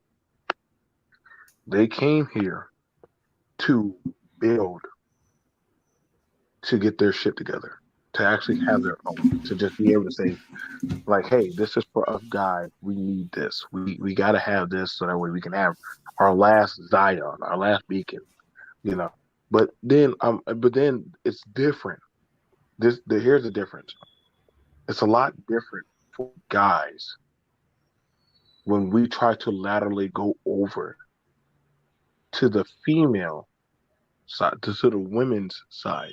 You understand me? Like you're not listen. They have certain all female gamer groups. No men allowed. You can't get in that bitch unless you're some fake avatar or unless you're some haiku. What do they call them? Otaku cosplay girls, where it's the guys who like dressing up like women and shit. Like, unless you're one of them Hey, you motherfuckers. know what? And that's why that's what I mean. That's why I do disagree with Gabe A on like because it ties what you were saying, but like they have like women who code and like women Linux, and I'm like, you know, like Good luck getting in that. why don't they have niggas who code? You know, you know what I'm No, saying? no. They never see, and that's the thing about it. Like that's what I'm saying. Like, and sometimes I'd be wanting to push back, like, oh no, we all can. No, no, no, we can't. No, I'm sorry, dude. Like the women's monastery ain't gonna allow your ass in that motherfucker, man. Like that's specifically for them. Well, so like you're jealous? No, motherfucker. I'm just calling out for what it is, dude. Like they can come in here and they can build their fucking goddamn little hut inside of here. Hell, be a whole goddamn priestess and tell you men what the fuck to do and ride off in the battle. Like, it's not the same over there. It's not the same. Like you're never gonna go. You're never gonna see a man running a goddamn church inside of a Me Too congregation. You're just never gonna see that shit. Like King Yeah, Cool, he'll never be able to have no kind of position in that bitch. no, you're So, right. Like, bro, at my coding boot camp that I went to, right? Fucking, it seemed like when I had a question, them niggas act like I was bothering them and shit. You know what I'm saying? Like, but let a female ask the question, them motherfuckers was they hopped to it and spent time and leaning over and typing the shit out for her and shit. I'm like, damn, nigga, I had to figure this shit out. But at the end, in the end, it made me better. You know what I'm mhm. saying? It did, but I'm just like, damn, this nigga went, this nigga went balls to the wall to fix her shit. This nigga acted like I had a, you know what I'm saying? Like this nigga acted like it was an issue when I asked him. And then this And one little weak nigga, he you know, I was sitting, I was sitting in this chair, and then you know, I kind of knew what I was doing because I had a little practice before, and then there was some girls there, and they was asking me questions. This puss ass nigga. The next time we had class, this nigga going to sit in my chair. I'm like, nigga, and the girl still came over to where I was at. So I'm like, nigga, it wasn't about the chair, you lame ass nigga, bitch, weak ass dude. He was such a bitch. He was such a It- bitch ass dude. I think that's the thing about it. Like, And then I'm sorry, I'm just saying this last thing. go Let me ahead, tell you bro. what this nigga did, bro. Now this shit was racist. Now I normally don't, you know what I'm saying? Mm-hmm. Like it was like it wasn't gonna say it wasn't blatant race. Like he ain't call me the N word, he ain't call me a nigga or nothing, you know what I'm saying? But what he did was so I was sitting down, right? And this was right the first day of boot camp. He gonna say, "Hey man, don't worry about it. This isn't hard." I'm like, "What?" First off, nigga, I didn't even, you know what I'm saying? Like BMT, I didn't even ask this nigga for any type of like I didn't even look like I was law. You know what I'm saying? I didn't look like I needed help. He just came over there. I'm the only black dude there. So he just came over there talking to me. And so what happened was, he was telling me what to do. Come to find out the shit he told me was wrong. I'm like, nigga, what? You know what I'm saying? Because I knew what I was doing at the time. Sabotage. You know what I'm saying? He telling me to do X, Y, and Z. I'm like, nigga, that's wrong. You know what I'm saying? Like, and then as time went on, I realized this dude didn't know what the fuck he was talking about. He was annoyed. Everybody was annoyed with this dude. And you know what's funny? He had a degree in like mechanical engineering or something. That's why I don't really be giving like. Yeah, trust them engineers, man. I tell you right now, you can't. Everybody with engineer on their name, you can't always trust them. I learned that the hard way. Um, a few of them try to tell me how to. Um, like I guess with some people are like, oh man, you're an infantry, you got to be dumb. I'm like, dude, I program Blue Force Tracker, um, and also I also know how to did some EOD. Uh, you're still a That's like grunt. the Like, bombs, right? yes, those are bombs. Those are bombs. So you fuck up that damn device, you're dead. So, so I think I know what I'm doing around a fucking goddamn computer. If I fuck that up, I don't. I'm not going to just get. Oh man, that computer crashed. Oh man, I'm losing my face and everything else. Like so, um, that's why I don't say anything. Like I said, if it's geek talk, I can have it. I can have it. Like I know, like when I was getting out of the service, I was offered a job with the NSA. Everybody worried about the CIA. Everybody worried about the FBI. But dude, I don't hardly ever hear people talk about the NSA. And some motherfuckers, literally, they are in. They're everywhere. They're in everybody's shit. Ain't nobody above Yeah, that. I've been thinking about that. I don't know if I've kind of been I don't know if I want to go to like cloud. No, I do want to go to cloud because I was thinking about cybersecurity, but I don't know, man. That shit, it's just a lot of shit. Now I'm not trying to deter anybody from it. I just don't like because Gabe and some other people was on my panel. They were talking about cybersecurity. Yeah, like Professor Black Ops. Mm-hmm. Yeah, they was on my panel. And I mean, the stuff they were talking about, it sounded cool as fuck. You know what I mean? So like, that's why I do want to like, you remember like Harry Potter? Mm-hmm. Remember how they had like the defense against the dark arts class? Yeah. Yeah, I kind of want, what I'm saying? That's how I look at hacking. Like, like you kind of do have to understand it. You know what I mean? Like, It wasn't. It's not bad. I mean, like for instance, um, my sister, she had a job. Just one of her jobs. Believe it or not, she got hired on by Microsoft to be a hacker. Like Microsoft hires hackers to hack hackers. Like that's they call that ethical hacking or like yep, pen testing. That's what yep. That's what's it? big. That's big money in the corporate world. Like they hire each other to like play games against each other. Oh, Yeah, like we're that red teams. You talking about that red team stuff? mm-hmm, mm-hmm. Yeah. Like I was like, yo, dude, like it's real out here, man. Like this is what these people do. Like and literally, you will never know because they're sitting at regular shops and places and just literally going at each other. They're literally um they're literally just doing that. And I didn't even know truly what was going on until she sat there. I thought she was having a fast. She literally was in her room for like 3 hours going back and forth with some guy in Europe.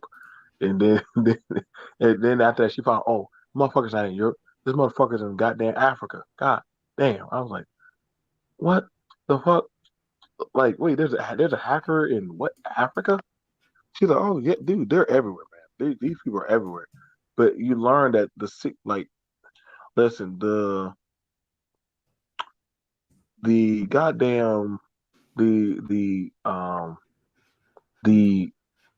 I think that's when you did the talk about shadow ban, or I, when people were I saying that did.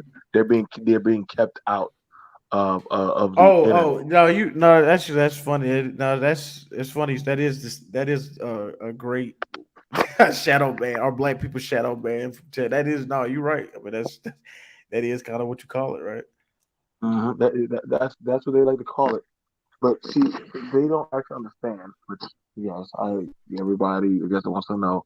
Yes, BMT does. I do some work down there at Google. Um, it's not you're not being technically shadow banned. It is out. It's Halo Infinite. Okay, so Yeah, let me that's help it. y'all out Yeah, with. Hang yeah. on, My let me homeboy was. share this. Yeah, he said it's lit. He said it was lit. So I was like, Oh, he wanted me. so He was asking if I had my Xbox, and I was like, nah, I'm traveling right now, but I'm headed back to San Diego. so you have it on Game Pass, and then you come over here. If you have Xbox Game Pass So and that's so Halo, what's is that like Netflix? I'm assuming. Like you just play huh? monthly, get like unlimited games or Yes, something. it's monthly. It's pretty much a monthly subscription where Hmm. games come out like San Andreas free, Eden, like new games that come out, you get access to them. Like I got so mad, but I paid for a damn game on PlayStation. Come to find out, the shit was free on Xbox, and I was very hurt. Like I Yeah, said, that's happened to me before too. Yeah, so that's I exactly what you're will talking about. install all the game. I will install it, and I will already start it up. So it's already on season one. Um, Pretty much. They have different games that are up. Um, Yeah, and I had got the PS4 with Xbox One, but I think I'm had cause but I'm an Xbox dude. I just had got the PS. I had got the PS4 because I mean the Xbox One that shit was just they just wasn't hitting on. You know what I'm saying? Like it wasn't like you know what I'm saying? Like it just didn't. I It, have all the consoles, so it doesn't. you got the It's all five. You right. got the five too. Yeah. I can do that. Hang on, I can do that. That's what's up. So Oh shit! I got a text. Oh, gotcha. That makes like I sense. said, like the thing about it, I don't tell people everything I do. Like I'm talking like I want to say, hey guys, I want to take some people and let's just go over into gaming and let the motherfuckers have whatever they want to have. Um, Hey, you know what I find? Like you said, like saying what you do. You know what I find funny? mhm. Yeah, go If ahead, bro. I say I'm in tech, right? I'm not gonna say what I do, but if I say I'm in tech, right? People want people want you to prove it or stuff like that. But if I say I work at McDonald's, that's cool. Nobody questions if I work at McDonald's, right? Ain't that funny? They won't question. It's hard to believe. And what I've learned is that there's no way a black man can be in that position or in that type of proposition of authority or in his life. Like so, technically, I have a better chance believing your ass is goddamn flipping burgers and eating bologna Right. cheese sandwiches and ramen. Or there's no way you as a nerd could have a relationship with a woman.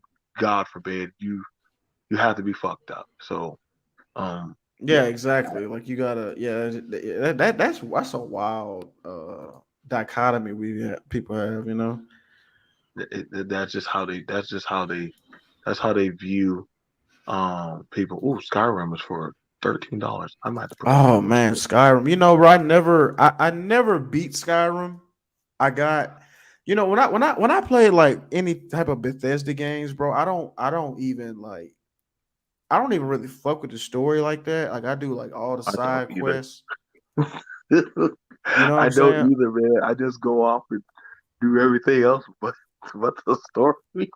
Yeah, man. Because like, and then Skyrim was a bit different than Oblivion because at least because I mean, Oblivion was a masterpiece. I mean, that shit was just. I mean, it was just. I think me personally, I liked Oblivion more than Skyrim because I think that the side missions, like, remember how you remember did you play Oblivion? Yes, I did. Yes, I You did. did, okay. So you remember like the arena that was lit as fuck. But Uh-huh. you know what my favorite side quest were, bro? What? Bro, the Dark Brotherhood. Oh my god, that shit was just. I was you know the thing about it was it caught me off guard when I got to become aware. I got to start learning about the assassins and werewolves and shit. And by the time I actually got to doing the main story, I was like level goddamn I was like level I think I was level 35 or 40. And I was like, Yeah, God you're damn, right. why is And everything so easy to kill? Like y'all fat. I was like, And oh that's another. shit. Yeah, and when you beat the Brotherhood quest, you get that dagger that kills people in one hit. So like I was like, damn, like you said, when I do in the story mode, I was flying through that shit. I was blowing through that shit. I regret I think I said, man, I'm going back to go and do random shit. And I don't have to go to places where the enemies are like up there where that put up a good fight because I can't do it around the normal ones because they just die. If um, I'm not sure if you ever got any Diedrich weapons, the Diedrich weapons that are like from those gods that are demons, whatever shit you make. And I So had say that again. it's Say that called one more time. The Daedric. Yeah, the Daedric, that was like that demon that was in that Yes, other in that order. Excuse me, that other dimension, that hell, pretty yeah, much hell, right? yeah, pretty Yeah, much. that's They what I had was like saying. Remember that razor? Remember that kills yeah, people yeah. one hit? You Yeah. stab somebody one time, they just Yeah, die. yep. You got I this was from like, the when you finish the Brotherhood quest. mm-hmm, Hey, my favorite mission was when you had to go in that house and it was like 7 people. You had to kill all the people without them knowing. Well, you could have killed them all, and you could have did it any way you wanted to. But if mm-hmm. you killed them all without them knowing, it was way more like fun. Like I you think kill some. Uh, no. See, that's what I'm saying. This to me is the conversation I. This is why I came to this space, but thought there's like-minded people that we can have it. Which it's sad that it took at least about goddamn 7 years, about almost 7 years for me to find somebody like you. That says a lot. you been here that long? I've been here. I've been here for a while. But I wasn't doing content. I didn't start on my content until I got to go relook at it. But I've been here for a while. My first year in the manosphere, I already won 2 awards. I Oh, won two from awards. from like O'Shea. Yeah. Mm-hmm. Yep. Yep. I won 2 awards. Um, who beat me? Who beat me? Oh, Anthony Brian Logan beat me. Son of a bitch. He beat me. That's funny, man, because like I hear people talk about like 1.0 and who's like the history and all this stuff, and I'd be like, damn, I didn't even. I just thought everybody was just motherfucking on YouTube just on pen. I didn't know it was this rich history behind it. Like, There was I but remember but panels you I know did. what now? But I see now Mhm. why like when certain dudes get on panels and that just how they just be going at each other. I'm like, it has to be some type of history, and I don't, and then you see how deep it goes. like some of it is history. Like the people, like some people who left and went off to do their own niches. Like like I remember AB people like used to ABL and like yeah ABL like ABL used to be in this space of the manosphere, right? But he got tired of black people or black men predominantly jumping and roasting him. So guess what? He went off and did his own niche and built his own shit. You know what I'm saying? And you had it where Brandon Tatum used to be on the panel. He left, doing a great job. He's in Pragu University. There's different people that came here. is that true? Is he in Prager University? Yeah, he's done a few commercials. Oh, he has. Okay. Yeah, I some of them I'd be cringe like, did you really say that out your mouth? Hey, how much did they pay you to say that? Yeah, I just Like, some things I'd be like, okay, dude, like somebody is definitely backpacking you. God bless you. You need a drink? Like somebody okay. definitely backpacking you. Like like sometimes like when I listen to some dudes talk, they're like, well, you know, th- there's no way, me as a educated lane, I could ever get a hot girl or a good looking girl or chick, and I'm like, dude, what the fuck are you talking about? What are you talking about? Yeah, a lot of these niggas in this space are just fucking defeated. Like this shit is just it is depressing sometimes. Like I'm like, you know what? I started to see. I said, this is why I just clap and applaud Jessica. I'm like, yep, thank you, cause Jessica. you got dudes But like I'm not just pinpointing her, but I understand like if a beautiful chick comes by, let's just put it like how we said, the beautiful gamer girl comes through around a bunch of dudes who don't know or don't know how to actually deal with being around certain settings. They're not gonna act. That's like how some black people don't know how to deal with being around white people. yeah, It's, that's fact. Yeah, and you're right. Yeah, you're right. There are black people who have no idea how to interact with No, that's a good point. well, Lou, I can't act black. I gotta be something else. You're looking at them like, just be yourself. No, Lou, Yeah, I can't be black. yeah, just be yourself. Like my girl, she'll see me like I'm in the oh, you got a little echo, bro. Oh, my bad. Go ahead. You good? No, I was just gonna say, I'll be like arguing with cats about like the Lakers and other shit like that. And she'll tell her like people, you know what I'm saying? Like I said, you just gotta be yourself, man. It's really what it's all about, man. All this extra shit, like talking about you got to do this, and I mean, people don't want to hear that. Like, just be yourself, but I mean, you should improve yourself. You can't. I mean, you can't be yourself and be some fat fucking slob, and you don't wash your ass, you don't brush your teeth, and you don't groom well, and you have no skills, you have no money. You know what I'm saying? Like if that's yourself, then you can't. I wouldn't advise be that self, but you should improve yourself. To at least do that. I mean, but every man should be trying to improve themselves. Nobody wants to be stagnant. Oh, go ahead, man. No, no, that's true. Like, and I think that's one thing. And like I said, this is why when I hear a lot of people talk about uh, submission or certain talking points about reality of how to live or be around women and children and shit, you can definitely tell there's a disconnect to reality. And some people you have to try to bring them back in and be like, hey man, like that's not how it works. That's not how it works. Like you're not attuned to that. Like for some people, y'all don't like talking about slavery. Y'all sure do asking about submission and all that other crazy shit a lot. Like y'all probably should chill the fuck out. Like you can literally have a good life, or you can actually build with somebody.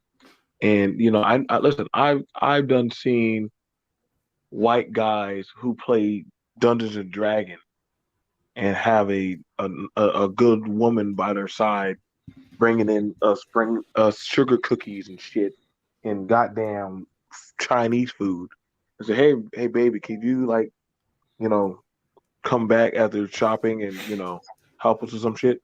If that goddamn dude could do that, why the fuck we can't y'all? Mind you, he didn't have to play or do anything else.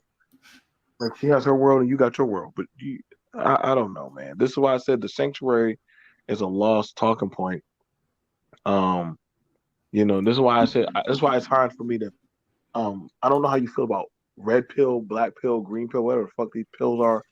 It's all stupid to me. It really is. It's a bunch of stupid shit. Yeah, no, that You black know? pill shit.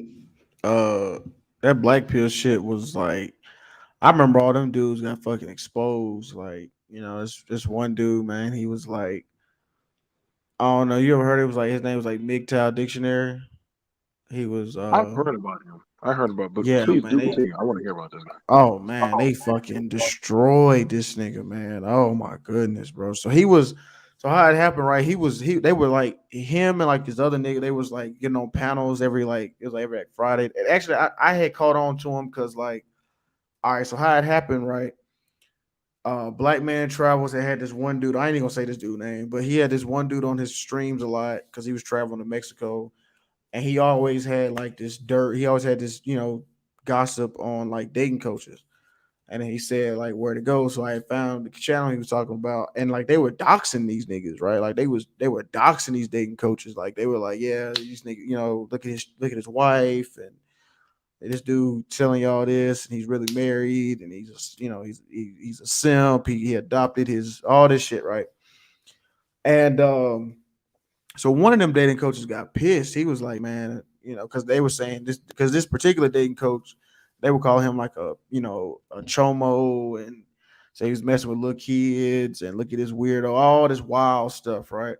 He hired like he hired like a private investigator to like find out like who he was. And bro, they found all type of shit. They found out that this dude was like an ex-con. Not it's not a shot at ex-cons or nothing, but like he was really like he never cammed up. He was really an Indian dude. Like that's what threw everybody off. He was an Indian dude. Like everybody thought he was like some white dude. But he was like an Indian dude from New York. He had like that New York accent. And he lived with his mom, and he drove like this like real shitty ass car. And he had the private detective, I mean the private investigator was like taking photos of him walking in his house, and he was like all out of shape and shit. And then the other dude who was on his panels, like this big fat white dude who was also like an ex-con, and he was living in like Panama and shit. It was crazy, man. Like they really explained him, and the dude just went off the grid for like a while. And I think, so and then all them dudes in the black pill, they had like just ended up turning on each other. And one of them dudes went on Cynthia G panel that you saw, that y'all might have seen, the Coach Blackpill. He went on there. He was used to be on them panels too, and like that shit was just imploded on himself. So what was so funny was that it was true that like these dudes and they were kind of simps. Like there was this one chick, she was like a prostitute, like a Brazilian prostitute, like an old ass, like washed up Brazilian or something like that. And then they would let her on the panels.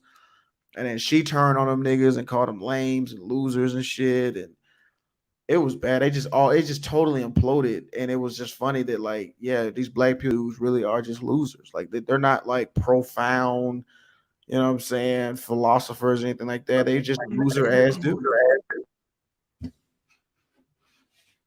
I think that's one of the big issues. That I like. Sometimes I'm not gonna lie. Some of your titles they trigger me, but They trigger you. not really. But it strikes a nerve because sometimes I just want you to be wrong, and I'm like, but you're not wrong in what you're saying on some stuff. Like when I talked about the community shit, there was truths and there were not truths. But then again, there were definitely things that rippled with me that I understood what you're saying, like about the young Dolph thing. Like like to me, I feel like yo, once you get to a certain level, right? Like how we play Skyrim, there's no way in hell you can stay in that area still because you're too OP. You're stagnant. You're only hurting yourself. So you have to fucking leave. Does that make sense? Like Mm-hmm. you can't be there. Like Right. if like young Dolph staying in the hood and still hanging around gang culture, I can't feel bad for him. Granted, he is a family man, and I am a family man also, so I exactly feel for him. But I'm like, dude, you're stupid. You stayed around people who did not have no value or intention of longevity. Granted, you did try to support them. You did some nice things, but then when we can't overlook that you were throwing up gang signs, you were hanging out with the wrong people. Like, no, you know what I'm saying? No, I agree, Striker. Go West, young man. Like, at some point, at some point you have to leave. At some point you have to leave and go on to the next level in your life. I wouldn't put Lou in the goddamn hood. I wouldn't put Lou, mind you, the hood is literally a hood. You know what it does? It covers over your head. Your head cannot get over your hood, but it covers over you. But when you take the hood off of your head, guess what?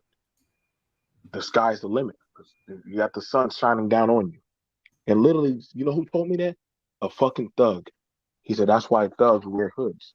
But they understand that they can never, they have to cover themselves up. I don't want to have to cover myself. I don't want to have to worry about when I walk outside.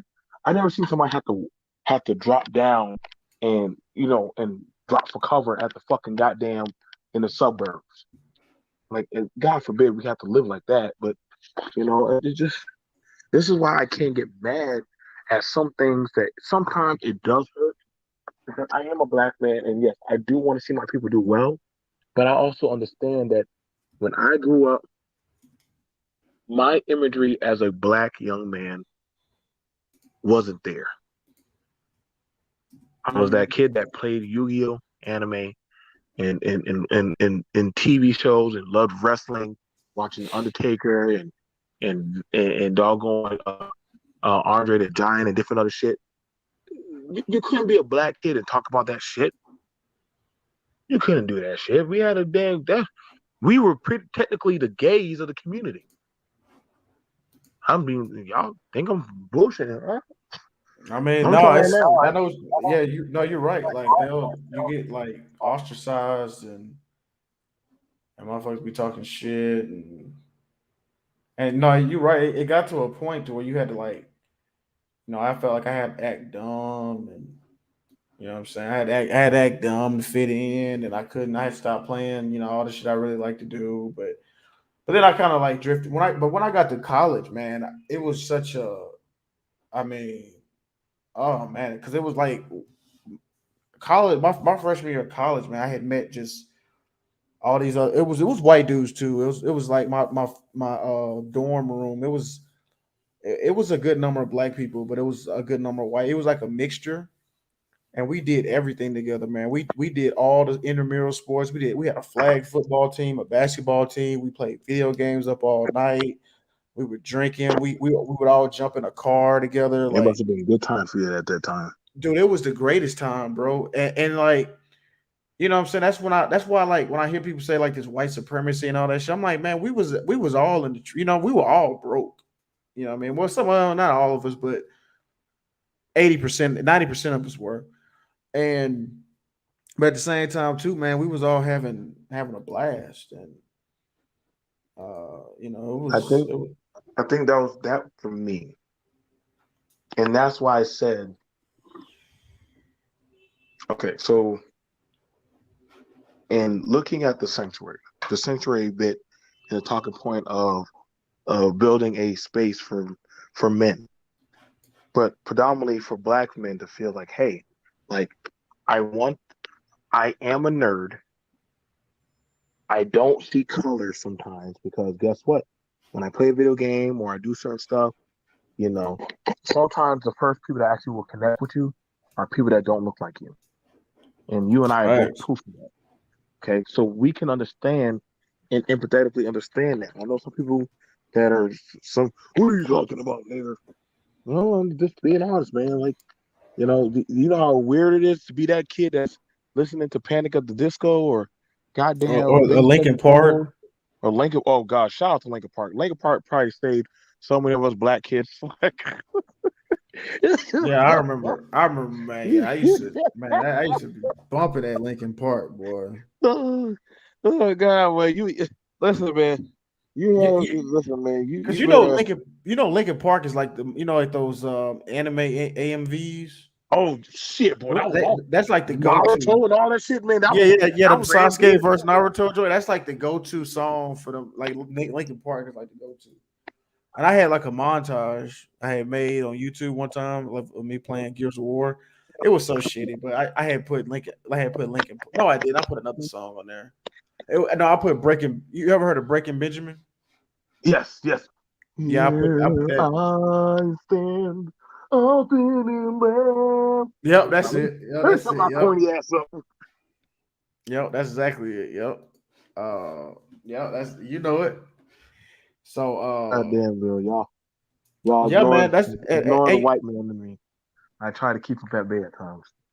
The white. but you know what? And you know what's funny? When I went to New Orleans, I had linked up with my buddies from college. This was like last New Year's, and I'll probably fuck around and do that again. That shit was fun.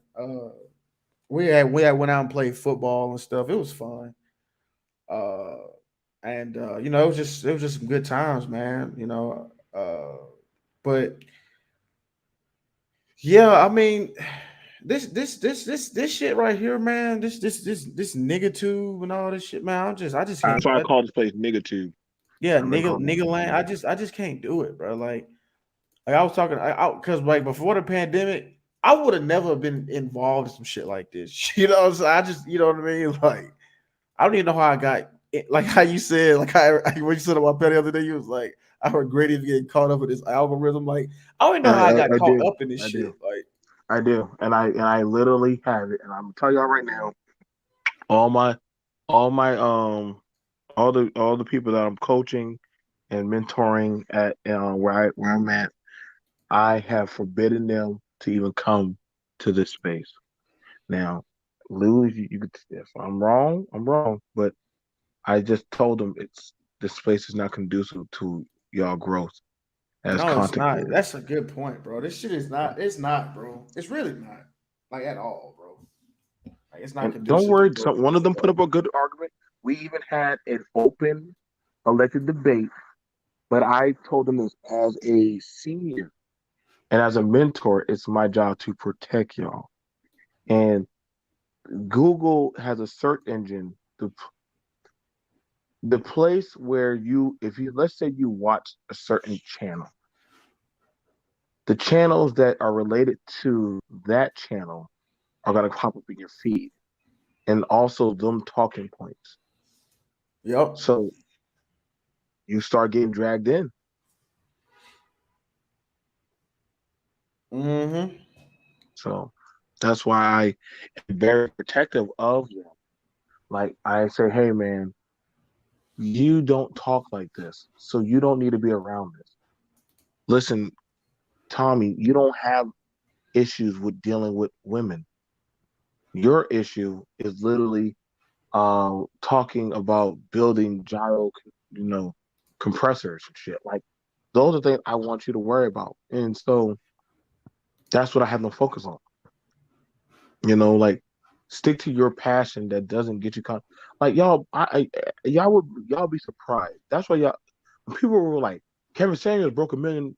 Like, do you know how many young black YouTubers are way past 1 million? And their shit's not based on fucking race or gender stuff. Yeah, that's It's a just good point. Like everybody talking. trying to be like Kevin Samuels and shit, but like you're Mhm. right. There's so many other topics that you could talk about. Like, you know what I mean? You can, you know what I'm saying? Like you don't have like it's so many niche things you could talk about, and you don't even have to do this shit. But it's just funny you say it. I'm glad you said that, man, because that shows a lack of creativity Mm. you know what I mean, a lack of because the thing is with this, because bro, being to you've been around long enough. This YouTube thing, it you know what I'm saying, like this whole like trying to this trying to do everything and trying to with the clout chasing and just trying to what I mean try it wasn't about that in the beginning. You know what I mean? Like YouTube wasn't about that at all. You just post videos, you know what I'm saying, and just do something you passionate about. No, in Striker, you have a point. Um, you have a point about that. Uh, Literally, they actually encourage you to do that now. They What actually encourage by you subscribers? by it's not because in a sense, okay, so this is where people get jacked up or fucked up because everybody looks at it like it's wrong or immoral or cheating, and it's not. And that was brought up in the questionnaire. They were like, I wouldn't do that. That's not generic growth. Wrong because as I start when you start work that's when you start working behind the cognitive machine. And I'm gonna show y'all. So when you have somebody who builds a website, right? And what they do is they put in certain codes or certain words in your title. So when you put in for like, let's say that's why I put in something for yeah, it's thank you. It's called considered investment. It's like when a bigger channel they can afford to put in certain posts or they can afford to put in certain stuff so that way their video is seen more than the smaller video. Does that make sense? So what will happen is, I know some people say, well, how did that one video get seen because of its jarring topic of certain stuff? So the main mass will see something of a girl with a fire hula hoop because that's some random wild shit. Versus me and you talking, we can have a jarring um conversation like we are now. We done talked about G4 TV. We done talked about tech. We done talked about gaming, all that stuff. Now, had we do that on a podcast around a bunch of people, dude, me and you both know that shit would be lit as fuck. Right now, listen, I sat down and watched 2 episodes of Cowboy Bebop. Hey, babe, I sat down and watched 2 episodes of Cowboy Bebop, the new show. There's so much shit I want to critique on that motherfucker. Did you like Like it? I heard it, people saying it's trash. it. Listen, you, I would have had a easier time, jumping, diving in a goddamn septic tank and trying to find gold teeth and dollars and shit.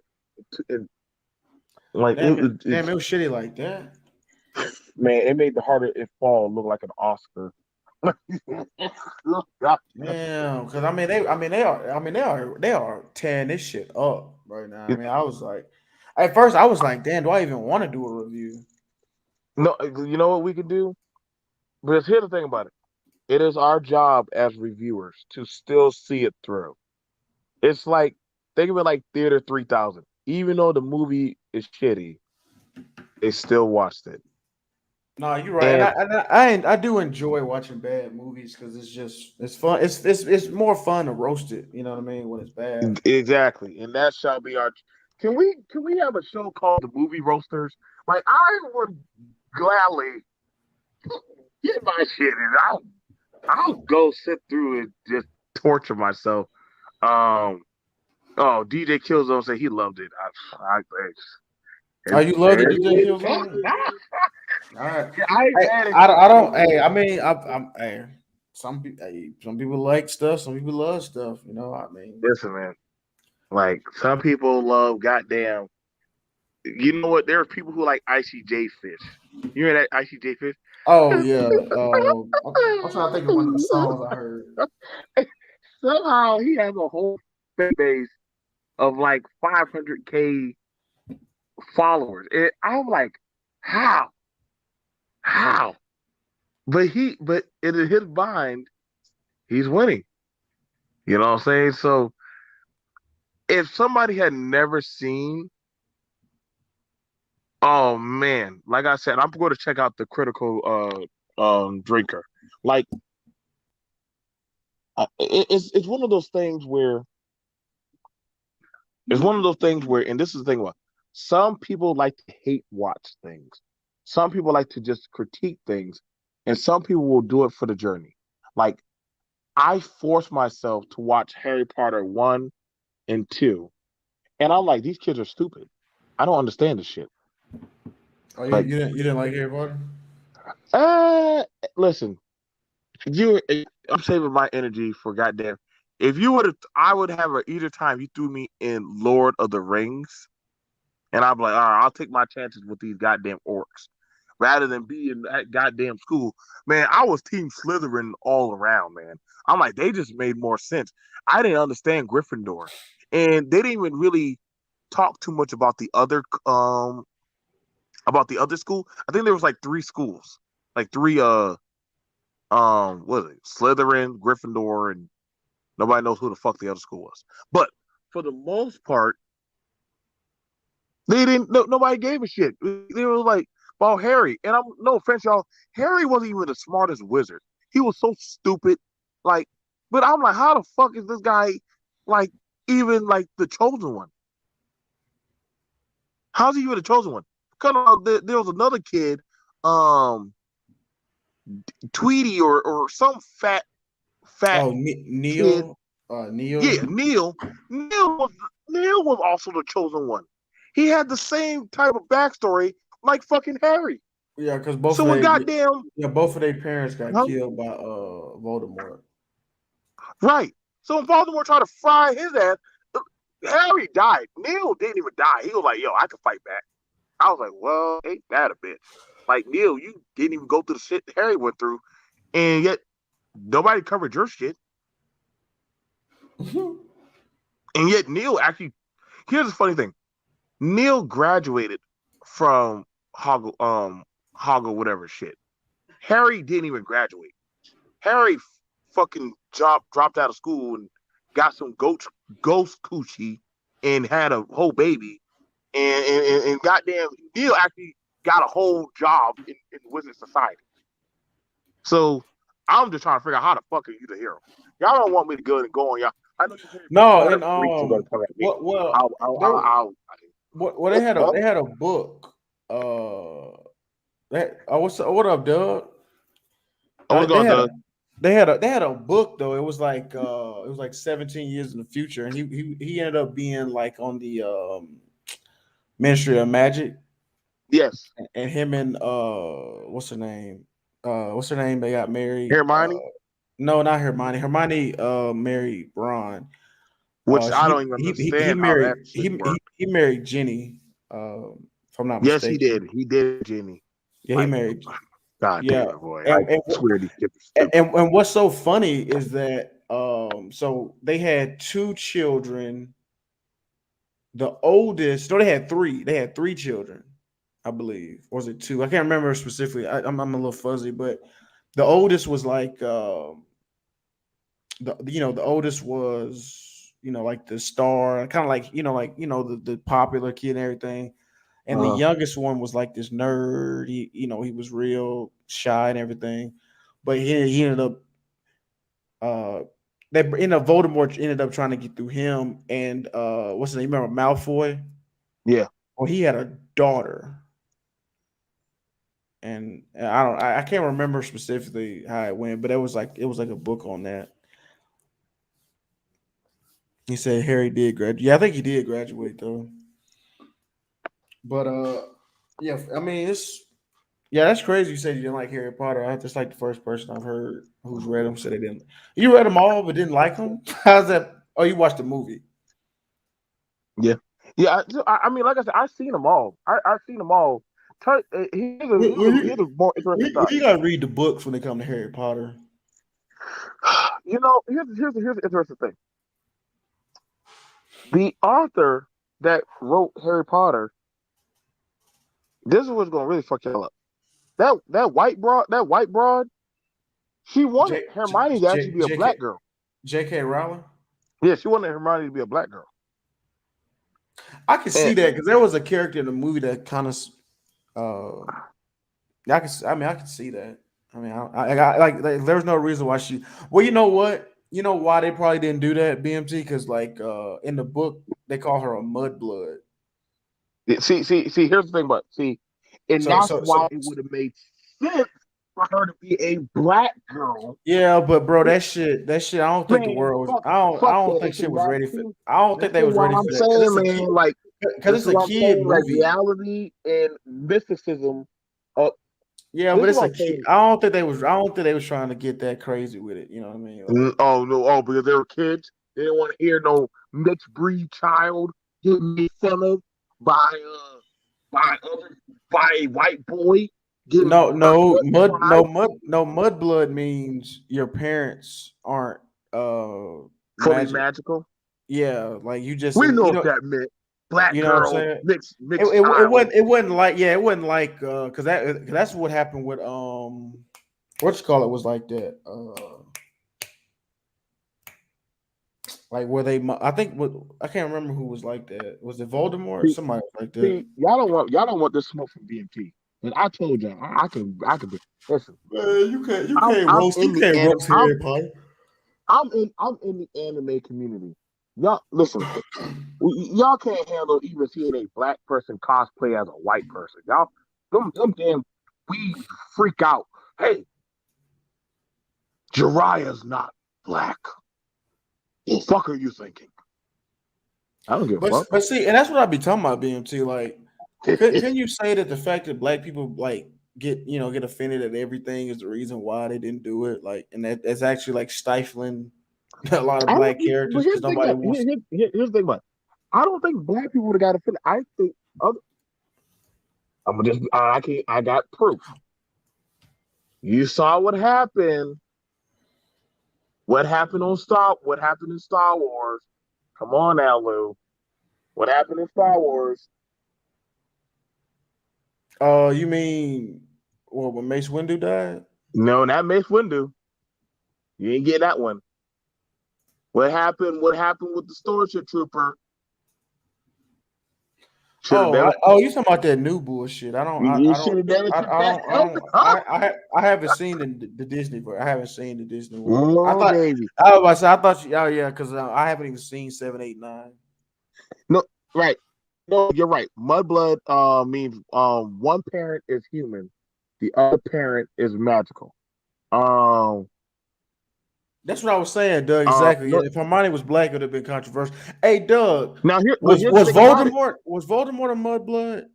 Doug, I can't remember who it was. No, Some or was it? listen, no, here's the thing about it.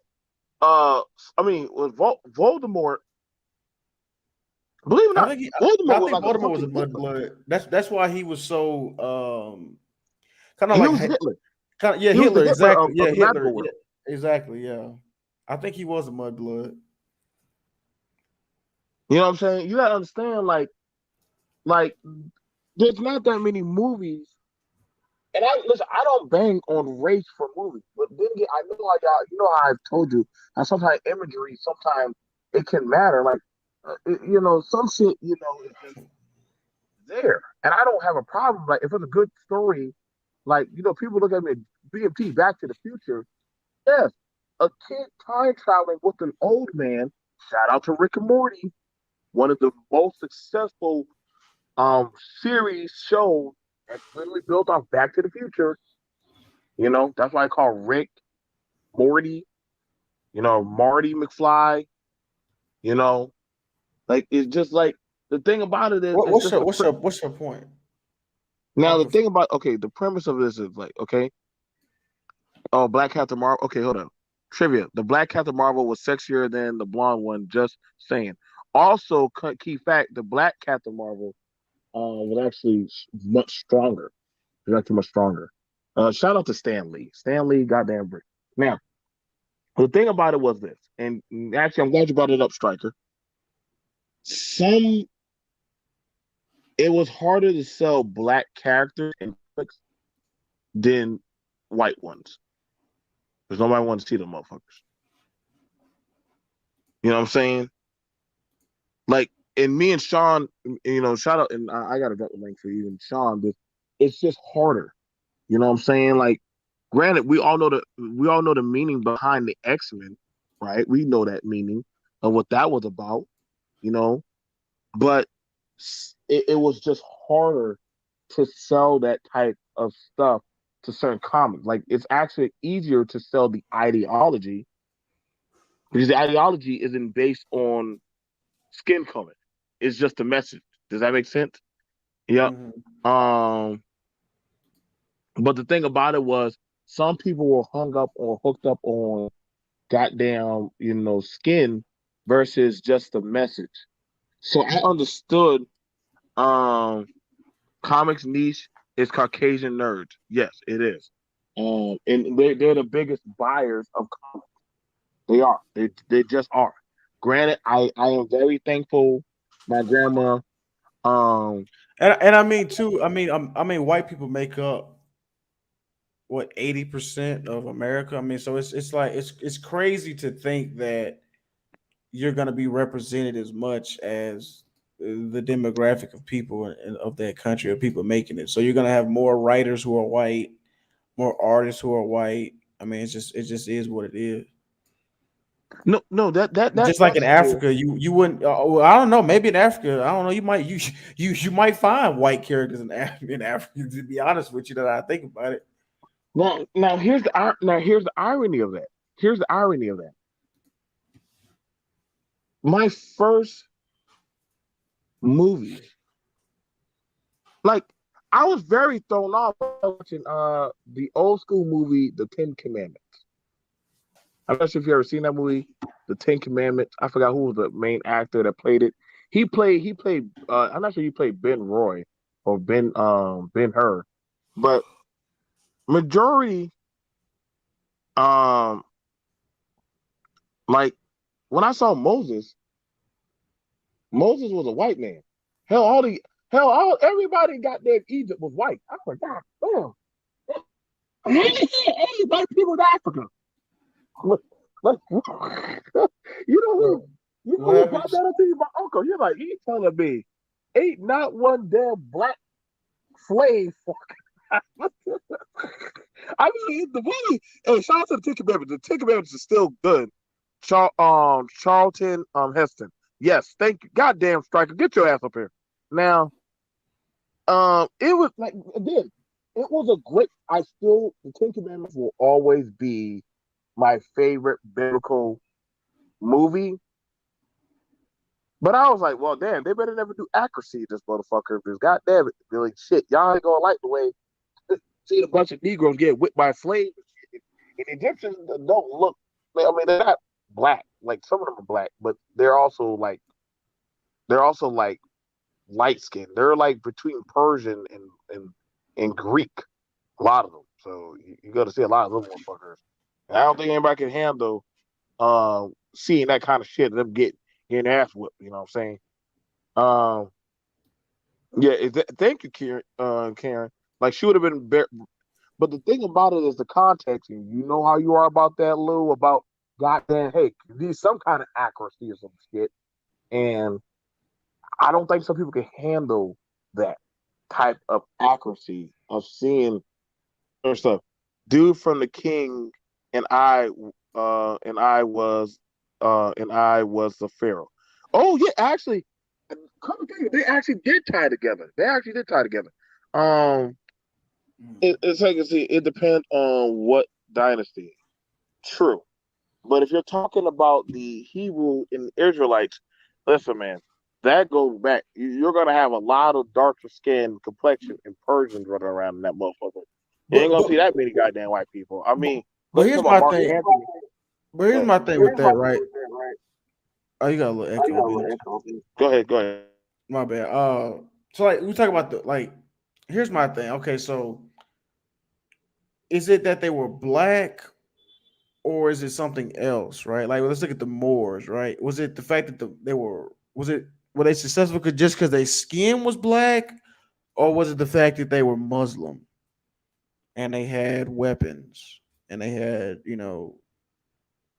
a better system and a better culture? Did y'all? I don't know if you knew this, but did you know that? Did you know that 5,000 words in Spanish come from Arabic?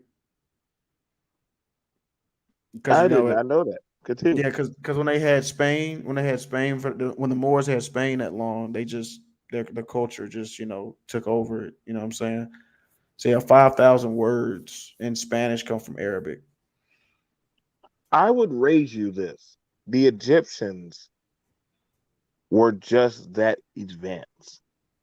They were just that advanced ahead of a lot of other people. Like they had irrigation system, or they were already like they already understood brain surgery. Like that's literally not even like Egyptians already understood how to do brain surgery. So they're already on some crazier shit. No, I mean that's I mean that's fair. I mean, when you look at just I think was it the Egyptians they had a lot of different they had like grooming standards. I mean they had I don't know if it was them who I don't know if they started, but I want to say irrigation like a plumbing system. I don't know if they started it, but Yeah, they had plumbing. right, yeah, I didn't know that. I know they had, you're exactly. Yeah, they had plumbing, but I don't know. Did they start it though? I don't know if I don't know if See, Greece that's what had it I'm saying. first, Like but I well, who I was I, I first? want to say the Greeks.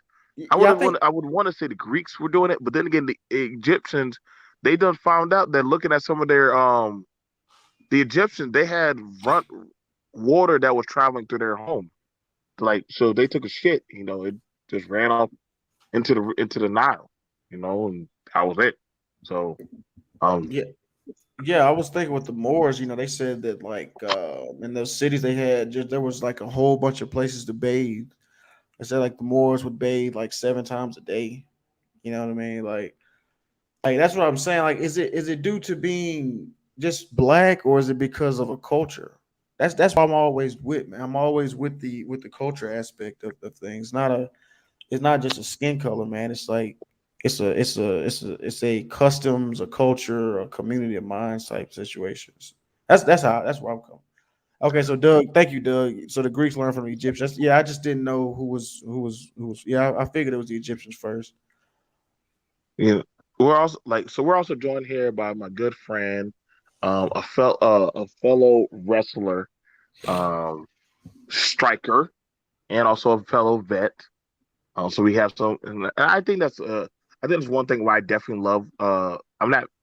I'm definitely more favorable when I love talking to divested people from different areas. Shout out to Karen, and but I also love talking to vets because you get thrown into a barracks with a whole group of people, and your conversation will be very interesting. Um, but we're definitely talking about um imageries of movies, comics, certain type of stuff. Like that's why I said like Hermione, um, uh, in Harry Potter, there was no way that they could have had her as a little black girl, and literally that like actually the girl, the author that made her, Lou, she never watched any of the movies. I find it very interesting. A lot of authors that write their books, they never really watch the movies of Yeah, their did shit. did did George R. R. Martin watch Game of Thrones? I don't. I hope not. I hope not. I'm They about to die. Shut up, Lou. man, fuck Game of Thrones.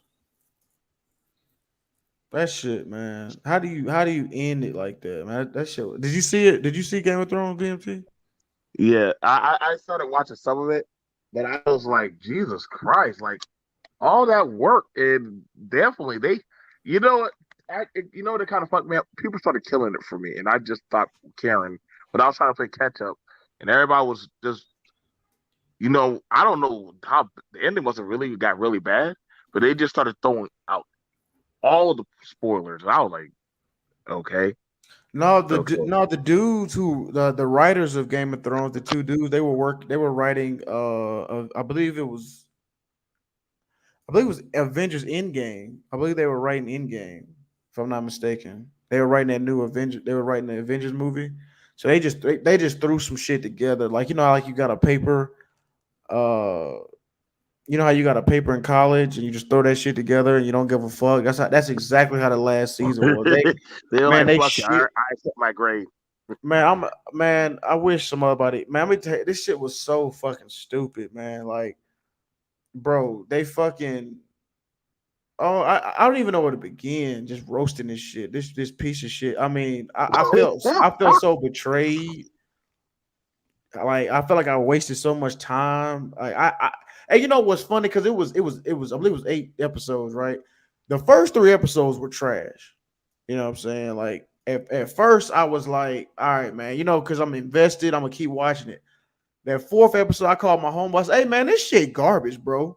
And he was like, oh man, it'll get better. I'm like, man, this shit is, and I just can't. I finished the whole season, man. I wanted to fight, bro. I wanted to fight. I swear that shit was that bad, bro. Yeah, Doug, no, 2 years for nothing. 2 year wait just to, hey, Doug, hey, Doug, wasn't that shit stupid? Okay, Doug. Let So, it go, Lou. Let it no, fuck go. that. Like, No, bro, let fuck it that. go. Doug. Okay, so check this out. They killed a man, they killed a dude, and he comes back to be the king, right? He kills his aunt to be the king, and then they send him to jail, and a motherfucker in a wheelchair becomes the king, and he said he never wanted to be the king in the first place, and they banish him to the fucking to the islands or some shit, and I'm like, why would y'all kill him and bring him back to life if he was just gonna be banished to the island and not become king? Like it was a prophecy. He was supposed to be the king. I was like, what the fuck? And then this crazy ass dragon bitch, she destroys the whole city. I mean, destroys all the infrastructure. So what the fuck they gonna do now? Like, you know what I'm saying? These people are probably fighting amongst each other for resources. Like, how do you take over? You don't destroy a king. She just destroyed everything for no reason. And then her army general, this nigga sees the dude who killed his queen, and these niggas doing a stare down like they at the club, BMT, and they just walk their separate ways. I'm like, what? He murdered y'all queen. Like, you just gonna let that ride? What the fuck kind of shit is this? And y'all just go y'all separate ways on boats and into opposite directions? That shit was dumb. Now hold back, Lou. Hold back. I know Yeah, I'm your sorry. inner Let me geek let is me coming out of you. let me chill We're out. joined here by Striker. Striker, you've been sitting in my favorite wrestler. They need to give you a wrestling card. Um, I'm still working on your doggone playwright for you to fight Hulk Hogan and Razor Ramon. So that does get pushed through. Hogan, I was one who was.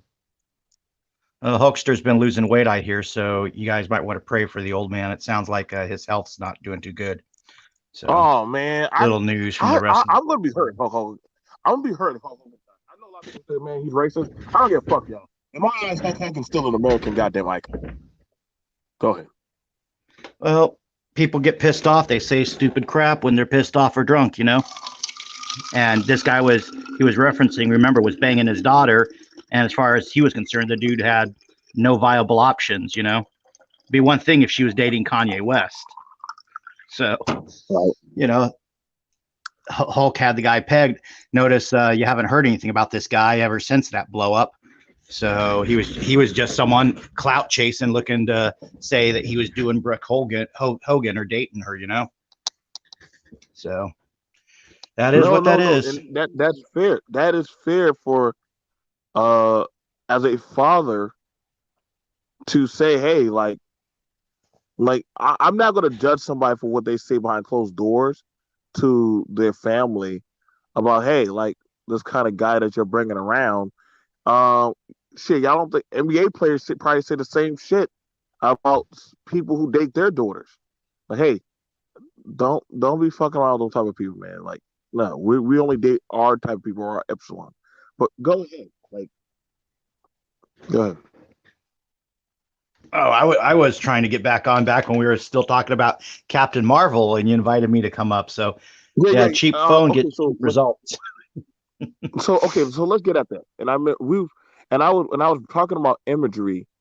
when it comes to like certain comics. Now, um, Jack Kirby, the godfather of comics. It's I know we give a lot of respect to Stan Lee, but I'm gonna tell you right now, Jack Kirby literally created the DC pantheon. Like literally, and I'm telling you right now, the DC world is a lot bigger than Marvel.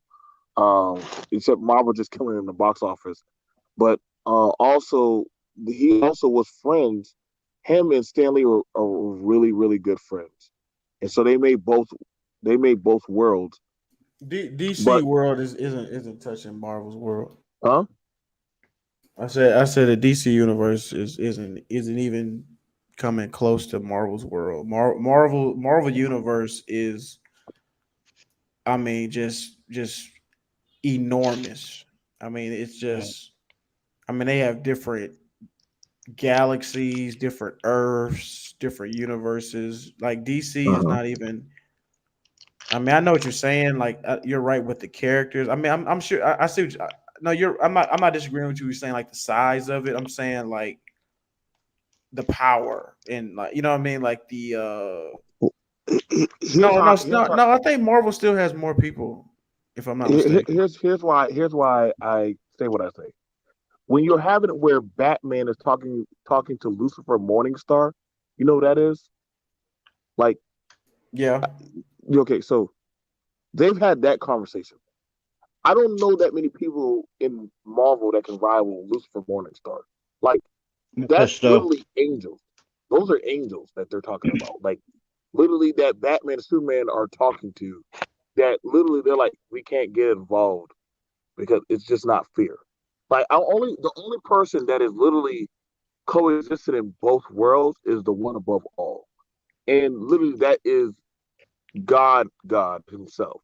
And the only person I believe that actually had a whole conversation with him was Spider Man, because he didn't want to be Spider Man no more.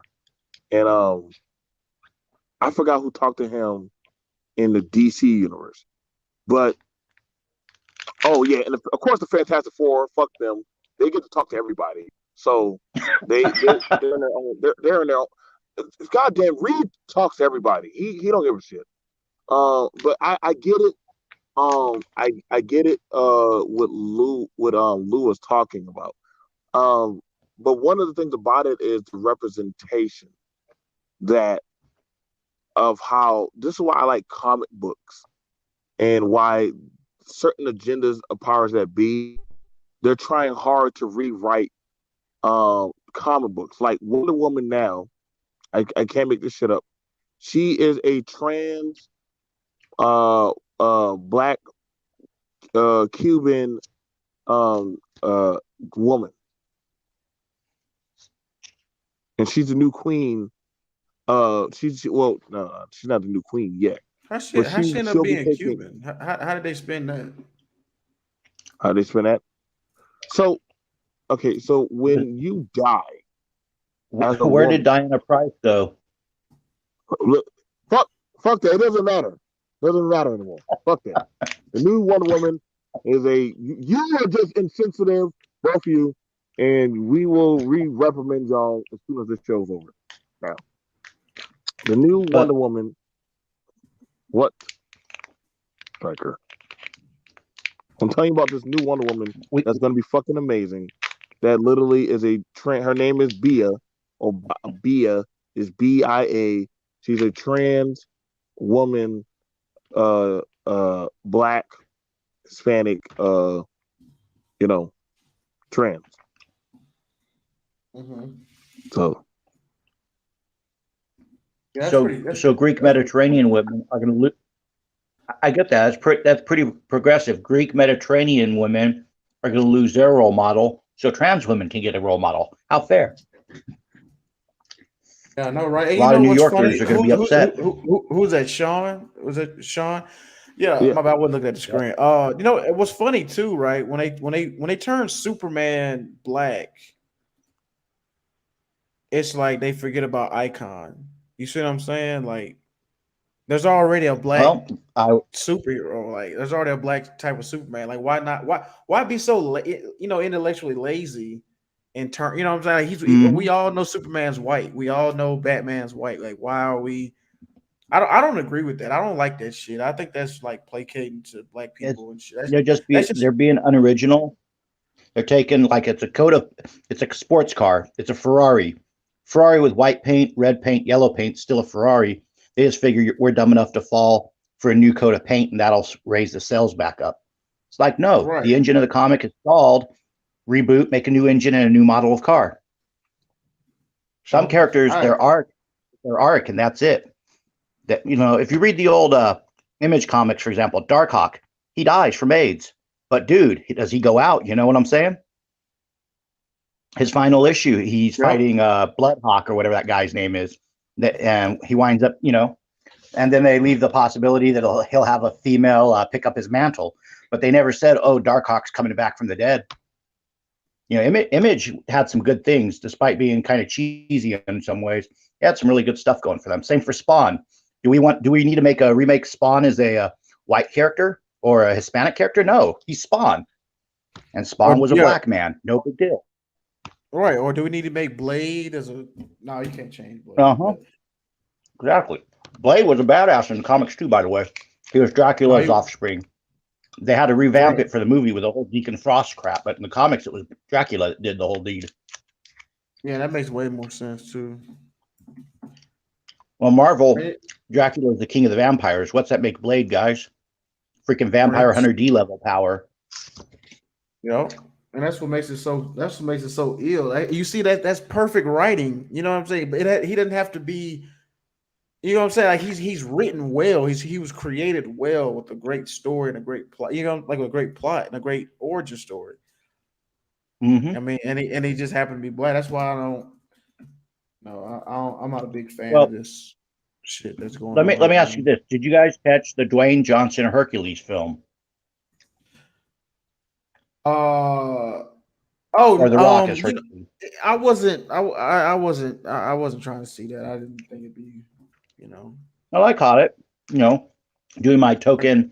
It was actually the last film I've watched The Rock in ever since I found out he was compromised. But here's the point, though: it's done in such a way that yeah, I could see the Rock as being someone who lives in the Mediterranean, looks the way he does, and it's not a big deal. He's Hercules. Like Hercules could pass as being someone from the Mediterranean, North African or Italian or Greek or whatever. You're good to go. Mhm. The issue is when you make a Norseman into someone who's sub-Saharan. It's such a change of the image palette. It throws off the outfit. It throws off the idea of whatever culture. That would be like making Moon Knight, take off all of Moon Knight's Egyptian stuff, and then throw him into the garments of who's a good example? Doctor Strange. It's not the same dude. You throw a red cape on him with the big, collar and a blue shirt. That's not Moon Knight. The But palette Sean, plays to no, it. I So would say this. visually, it throws people off. I would say he's more Pacific Islander, like Samoan. Is that what you were saying? You said Yeah, subs. Like I would. You know what I'm saying? I know he's mixed, but I was saying. But you're right, though. I agree. I mean, I like that. well, they had him growing out his hair in it, and then he was wearing like kind of not the lion skin, but like a fur vest. I was like, yeah, I could see that. Oh, You okay, know, just like a tan, kind of like he had a tan. Okay, I see. Yeah. kind of like how Kevin Sorbo was like a slim Hercules, but the way they played it, you accept that he's Hercules. He wasn't all roided out like Arnold Schwarzenegger or the other dude that played Hercules back in the 70s. Yeah. So some characters you can have some flexibility with, but this goes to DC a little more than Marvel. DC, the characters were icons. You use that word correctly. They were icons. Superman's the first, Batman's the detective, Wonder Woman's the, super female. You move over to Marvel, Marvel is everybody got problems. Fantastic Four bickering, Spider-Man can't pay his rent, etc. That's the difference. The DC characters are ideals. That's why they're nearly untouchable. The Marvel characters are flawed. That's why you feel for them. So that's the way, the two universes work. They don't necessarily, with the DC characters, some of them are so op that, their villains gallery seems weak in comparison. Marvel, the characters are so weak, you cheer for them because they overcome a lot to defeat their enemy because of that normalization. Spider-Man having panic attacks about Aunt May while he's fighting the Green Goblin. Meanwhile, Batman is like, he's got a gazillion different ways to outthink the Riddler or Joker before they even go on their crime spree. That sort of thing. No, that's no. You're right. I mean, that's a good point because for sure. I mean, that's why. Yeah, like they don't really. I never really thought of it like that. I never thought of it like that. Not to say that. Well, yeah, Iron Man has daddy issues. Yeah, and Iron Man was an alcoholic. They had the whole recovery story arc. So what's Reed Richards? What's Reed Richards? I'm just curious now that Reed Richards thing is the whole. He's like Data and Spock. It's always got to be logic, and sometimes he takes too long to get to the emotional thing. His opposite, in some ways, is Johnny Storm, because that's the literal hothead of the group. Thing's also a hothead, so Reed has to be the moderator between them, or Susan Storm does. But Reed rather be in the lab, figuring out a weapon to beat a bad guy. Thing could just, hey, I'll throw a rock at it. It's dead. It's like sometimes throw a rock at it works. No, that's fair. And you know what? That's a good point because you never really. Well, hold on, wait a minute. I'm trying to think. They all play. Well, DC. DC all works. Well, DC, they do have some personal conflicts. Batman does. Flash. Green Lantern. Well, I really don't know what Green Lanterns is. I'm not gonna lie. No, there's some credence. No, there's a lot of credence to what you're saying. Though. I just never thought of it like that. But here's the thing: you have the Hal Jordan Lantern with the graying sideburn, and then I'm drawing a blank on his name. You do the black Green Lantern in. He was cool. I had no problems with it. John Stewart. Yes. Thank you. And a good name, by the way. Stewart is a good name because it means you're a guide or a shepherd or someone who takes care of people, things like that. That's a hell of a name they came up with for him. They didn't have to go and get it to be like a 14-syllable name, like they're trying to cater to someone who is from an obscure demographic of the African American community. It was like his name's John Stewart. It's not a big deal. He's not John LeQuan Janiqua, Yeah, I'm waiting on it. No, Striker make a point. Like they ain't how to. He's right though. That's why I'm laughing. Just say John Stewart. Call it a day. Yeah, you're right. They don't call him. Yeah, John Quavius. Like all that shit. Exactly. Like I could write someone as John Smith. He could be black. He could be white. He could be Hispanic with a name change, like he's trying to legalize, or an Asian guy trying to blend in. I know that. I had a friend who's Korean. His Asian name, was Jun Chun, and he liked to have people refer to him as James Kim. As his immigrant name. People sometimes reinvent themselves. The name's kind of important. It's why fathers are supposed to be the ones that give the names to their children, and the mothers have input, but it's supposed to traditionally be the fathers with the final say on it. But the mother might have a nickname for him. But I was saying, and I'm not sure if y'all saw Shang-Chi and the Ting Ring. I would have been fine. Yeah, I've been procrastinating. Okay, so you trust me. I ain't hurting you with this, but I would have been fine if his friend would have just kept calling him Sean. Like there was no point to her. Like I guess he told her his real name, like my name is Shang-Chi, and like they were going to the Kumite or some shit. Like I was like, you just call me Sean. Like that would have kept the ingenuity of just, hey, like we're still friends. Not I have to call you Shang-Chi now. Like, no, just call him Sean. You've been calling him Sean this all this time. He's still Sean. Yep. He just has another persona of who he is. Like, it's not like goddamn Danny be acting like the people from his kingdom call him the Iron Fist. But I'll throw this at you. What's her face? I hate to say what's her face. Mary Jane Parker, Mary Jane Watson, whichever name you want to go with.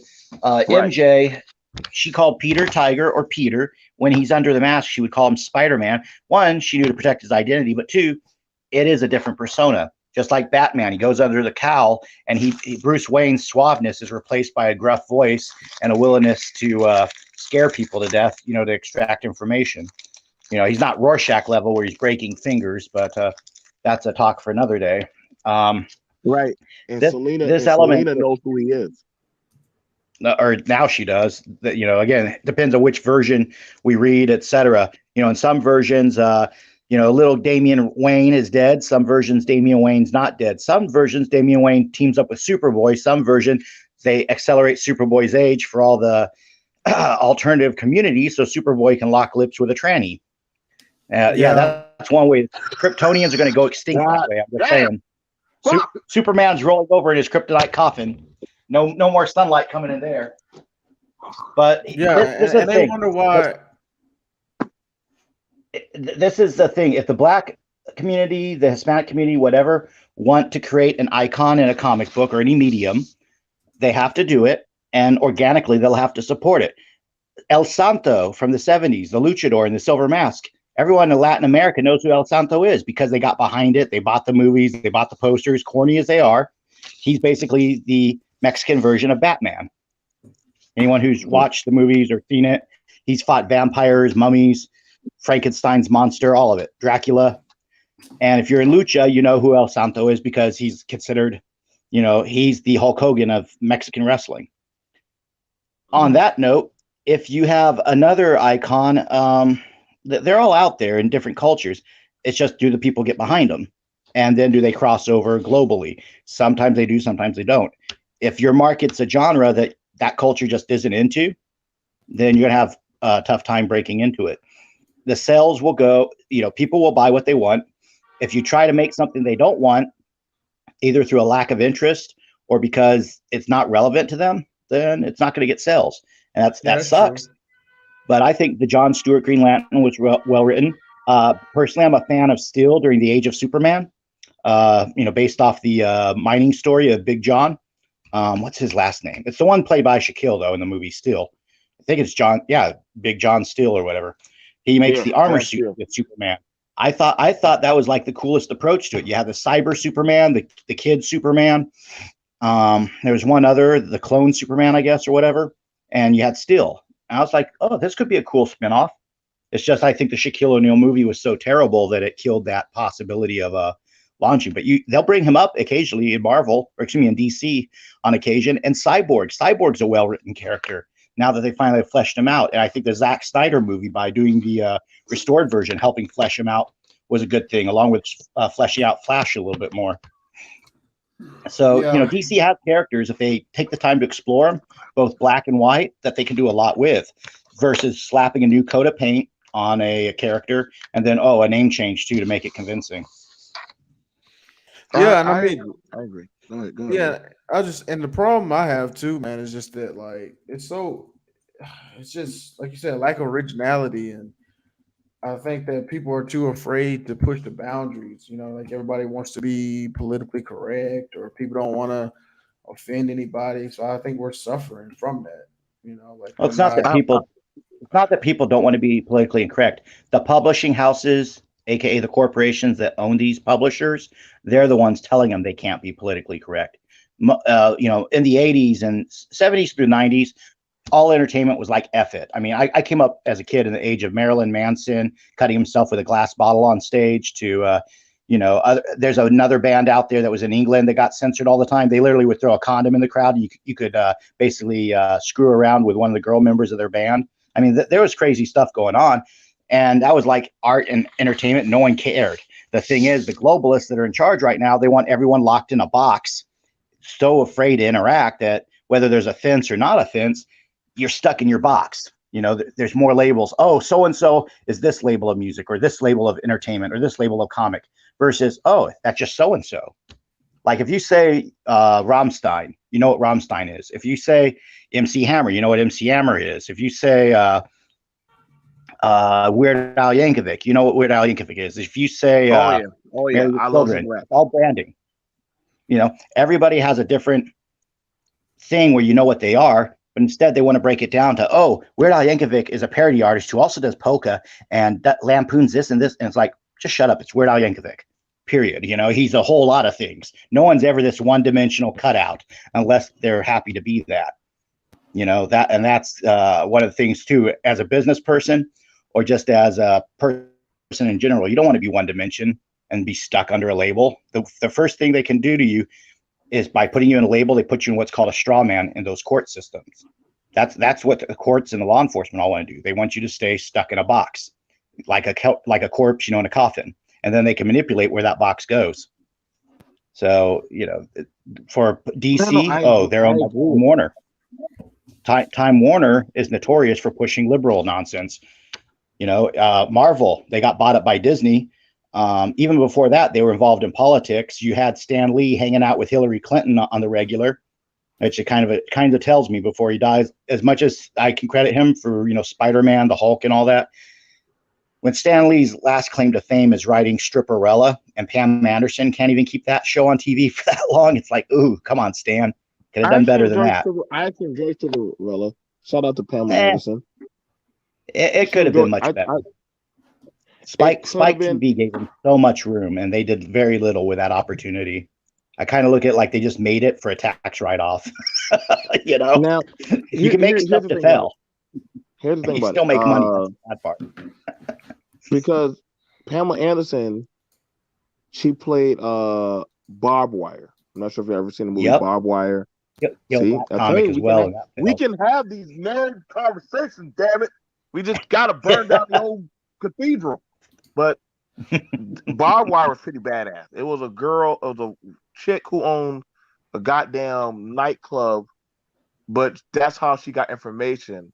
Because all the crazy motherfuckers would come to her club, and she literally, she would go out and, you know, do her job. You know, like she was like the female blonde Batwoman with a motorcycle and shit and guns and stuff. It was badass. A lot of Black Canary in there from DC, and I'm trying to remember. I think her writer was originally employed by DC at one point. Right, like she was at Barbed Wire was an indie comic. And that was the thing about it. It made sense. She wasn't from over the top, just beating the fuck. Now, honestly, and here's the thing about it. That if y'all, my favorite female, before all this goddamn female gender crazy shit started happening, will always be Xena, Warrior Princess. Shout out to you. I liked Gabrielle. I'm just partial to Gabrielle for some reason. I'm just God damn it. Gabrielle fucking stacked. And then they turned Gabrielle evil, if you remember that last year or two. And it's like, come on, don't ever change the lovable sidekick evil. What are you doing? You know, they did a lot. They did, and see the thing about I now Pantheon World with Xena Warrior Princess, Kevin Sorbo, shout out to her. He always will be Hercules. He will always be fucking Hercules. And Sinbad and Beastmaster. That world worked for me because they had it where there were white people in that world, black people, demons, gods. Hell, the final few seasons they started breaking into Christianity. And the Elias getting crucified or whatever. I remember that. Right. And the gods didn't know how to deal. Like, what the hell is this shit? Oh yeah, we're angels. And they're like, and Zeus was like, oh fuck, they're back. Yeah, I didn't know how to tell y'all, but there's something big out there to me. And the angels and the gods wanted to kill Jesus. Yeah. Now, you know what's funny? That actually reflects early history of the battles between the pagan churches and the Christian churches. Think about it. You know, the slaughter of the innocents. Herod wanted the power to be his. But the thing about it was the represent. It was if the story's good, it'll match up. Trust and believe. Yeah. Listen, the world freaked the fuck out when they started seeing Xena and Gabrielle kiss, and we were all trying to figure out, is Xena gay? Is Gabrielle gay? Like, the fuck is going on? Like, you can't figure this out. Like, Xena, you got penis still, don't you? Like, your son is raised by a half centaur man. Like you're still what? Why is Gabrielle so crazy on TV? But then again, Gabrielle couldn't keep no penises. Callisto will keep killing all her husbands. So I was like, you know what? See why you have to go full on lesbian because goddamn every time you get close to a man, they just die. So yeah, it only makes sense. You hang around Xena long enough, Xena. Huh? Let's tap into the opposite with Hercules and Aeolus. If you actually read the old Greek legends, Aeolus dies. Basically he's helping Hercules out, and Hera has him killed. And so that's the thing is the Hercules. You could invert it. Oh, are Hercules and Aeolus gay? No, they're homies, but yeah, Aeolus died miserably in his myth because of either Hera or whatever monster they fought. But it happens early in Hercules' legendary arc. The TV series just kept him alive through all these adventures. It's like, okay, cool, milk it. It's a buddy comedy. That's I think something they originally sooner or later they eventually kill off Aeolus. Yeah, they do. But it went way longer than it did in the old legend. I don't even know how you're surviving this long. Like, if you don't got no super strength, you just got good martial arts skills. And even Aeolus' wife was like, "Yo, dude, like, you need to bring your ass home. Like, you keep following Hercules, that shit's gonna get you killed, dude. Like, yeah, gonna get you killed." She was right. Nothing against Aeolus. If you FAFO, you will. Especially if it's the gods that are your enemies. Somebody's got a mission for me. I'm going to hit the little like thing so they know that I've seen their message. We got some stuff moving around the country with good stuff against the baddies. So we'll find out what's going on there. Let me draw things back to the writing and stuff. I'll give this to you guys. If you remember Married with Children, you guys all know Amanda Bierce was a lesbian, right? Really? Marcy should have been pretty obvious. Now, this is the way how husband. I was like, God damn it! There's no way you like Steve or that guy. There's no way you like him. Well, this is the thing. When we look at Married with Children, when it first comes on, Amanda Bierce is coming off of being in Fright Night, so she's kind of a young up and coming actress, whatever. And I have a hunch she was messing around with Christina Applegate. It's a hunch. I don't have anything concrete, but whatever. As they all got older as a cast and all getting along, you'll notice Married with Children changed when Amanda Bierce became a director and started directing some of the episodes. And then they started having Al do things Al wouldn't do. Like there's an episode where they do a Valentine's survey you could call into if Al would tell Peggy he loved her or not. Al's the jackass. He's not going to tell her that he loves her. But, that type of option, they made that an option under, her stewardship, use of the word steward again. Moving further on, they had a thing where there was this gay guy. It's a funny episode, but Al decides, he wants to live with the gay guy all the time because the gay guy can cook, and all that. And he tells the guy, while he's sitting there looking at him, I love you, man. And the crowd just cringed. They're like, no, Al, don't. Yeah, that was some pretty cringy shit right there. Well, hold on, I gotta let someone in the gate. I'm gonna come back on the Al Bundy topic. It should be I'll keep it going. I'll keep it going. Now, when I think of this man space, right, that's here, the first conception, and shout out, I might have to do a Striker done gave me the mindset. Y'all gotta understand that the concept came from Al Bundy in Married with Children. Did you know that, Lou? What came from Al Bundy? I was doing some work. I'm sorry. He had the concept. It was called Man's Church. Literally, okay. Al and his friend, the black shoe salesman, and his next door neighbor, his friend Steve. They get the idea. They need a place for men to be men. No, ma'am. They actually still sell those shirts, by the way. I have a friend with one. Right. It was a place. It was a sanctuary. They literally start a church for men. And Marcy ruined it. it literally the church was successful as hell. Like they had the thing with the money. Al was a successful pastor. Everything was good, and Marcy And fucked it up. look who ruined it. It was the lesbian, short haircut, uh, the chicken. Buck, buck, buck, buck. Al Bundy did Yep. this. Al Bundy did that. Al Bundy, you're terrible. Check, check, check. You know, the point of the that I'm relating with the gay episode is that would not have been in character for Al to really, you know, Al would have had gaydar and would have stayed away from the gay guy. When you have a gay person writing it, they want the character to be more like them, so they make it where Al dallied with it and the audience cringed and they never approached that topic again, if you noticed.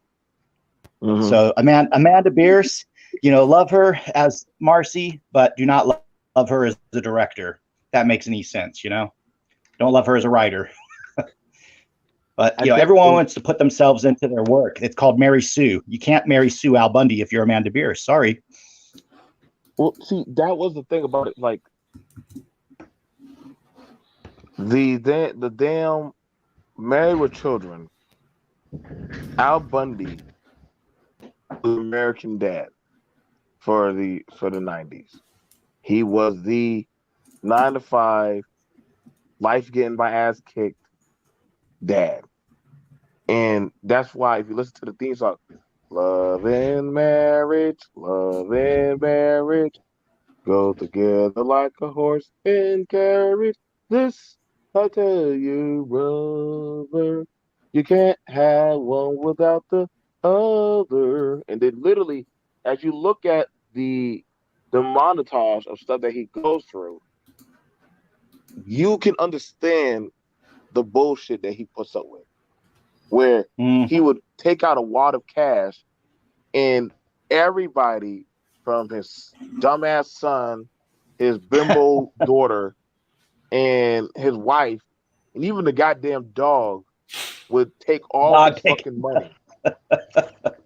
And he would be left with nothing. But men, when they saw that, before there was YouTube, they understood the plight of Al Bundy. They understood it. It made sense. And whether you're a white or a black man, because mind you, his partner Griff. in Buddy. selling shoes was a black guy. Yeah, Griff. Awesome character too. Griff had a wife joke as well. Kind of like, you know, after a while it wasn't enough for Steve or Jefferson to complain about Marcy. They would have the other guys in No Man with different complaints about their wives, and you would learn about them as characters. Like one of them had a fat wife, one of them had a wife that slaps them. You know, all different types of jokes. It was very interesting, the forward thinking of that. And that's why I said, like, men for a while have always tried to make some type of sanctuary of where they could go to get away, to have their us about the world. And you know, y'all two got me thinking back on a lot of things that they have tried, like Married with Children. Perfect example, TMC, the guys channel. And I'm not sure if y'all remember that channel, you would have Walker, Texas Ranger. They would show nothing but high testosterone movies. Like, holy shit. They would put on The Predator, then they'll put on one of goddamn Chuck Norris's goddamn movies where he'll go in as a one-man army. Then they'll put on Bloodsport or Rambo or Jean-Claude Van Damme, and they'll put on all that stuff and then go into, this is back then when MMA was just building up. And that was also what come on late at night. And that was literally the thing. That was the thing to watch. Yeah, the issue at hand, and this is not a knock against any community, is gentlemen like yourselves who are business minded and stuff. And it goes actually for several communities. Men who are successes by just doing smart business and staying humble are not being augmented. It's always got to be the men that are flashy and loudmouthed, and that's the Conor McGregors are getting the coverage, and that's good for them. But what about that MMA guy that's got like 20 wins, no losses, and he's just keeping quiet, he's just grinding away, and he's maybe he's got a family to hold down too, and he doesn't get all sponsorships because he's not flashy. Me, I'm more of the guy into the guy who does in the consistent, solid work versus the flash. You would say I'm a Dean Malenko type guy or a Bret Hart type guy versus a HBK or a Hulk Hogan type guy, because I think the solid work lays a foundation. So when you have the little flashes in the pans, at least there's something for them when they start going up and back down in the ranks. Same for the business. So, but I'm approaching it from a sports entertainment point of view. But I think that should be applied across all people in terms of having a business mindset, is that you're going to want the guy in the office who's always there putting in the donkey hours. He doesn't have to make noise for himself, but you got to make sure that person knows he is valued and part of the team versus the person that pats themselves on the back all the time. That's a thing that doesn't happen enough. Thank you so much, Kareem. Thank you so much, Kareem. Yes, it was called, and that was the channel, Spike TV. I cannot make this up. Yep. It was called Spike TV. A channel for men to be men. That was literally what it was called, Spike TV, a channel for men to be men. Yeah, Spike TV It had took over some before Viacom bought all that shit up, man. This shit was pretty. Everything was pretty dope on TV. Oh yeah, I love WWE the was fuck there out for of a Spike minute. TV.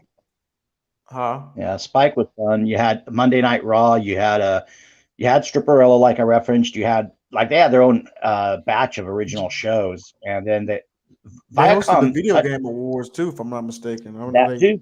Yep.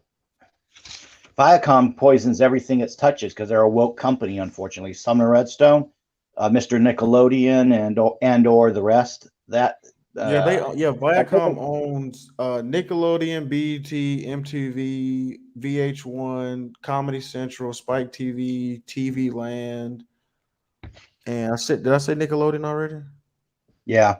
Well, that's the thing. Yeah. Both Disney and Nickelodeon have been caught not only hiring pedos, but hiring them even after the charges are known. And it's kind of like, these are the guys you want to entrust our raising of our kids and our grooming with.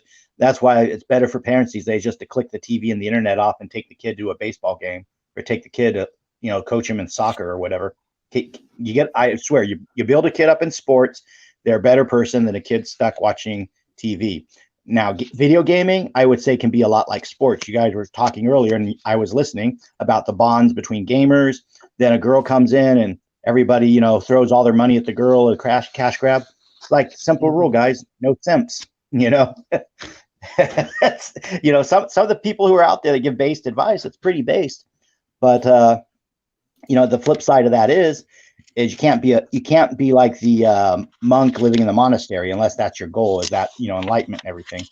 So yeah, let the girls play ball with you, but if they're gonna try to step up and play ball for real, you tackle them just like you do a guy, and hopefully they got pads on when you tackle them. So otherwise they're gonna be hurting.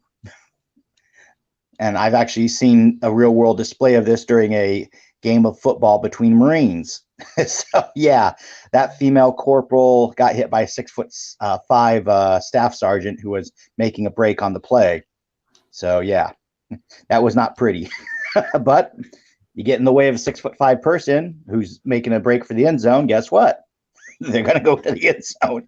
And if you're a little delicate female Marine, well, at least she got back up and didn't complain. I'll give her that. But physically, I was just like, ooh, train wreck. Oh boy. By the way, I'm sorry, man. I'm listening. I'm listening, man. Just keep. I'm just doing. No. This is why, and this is what. It's a real life story, man.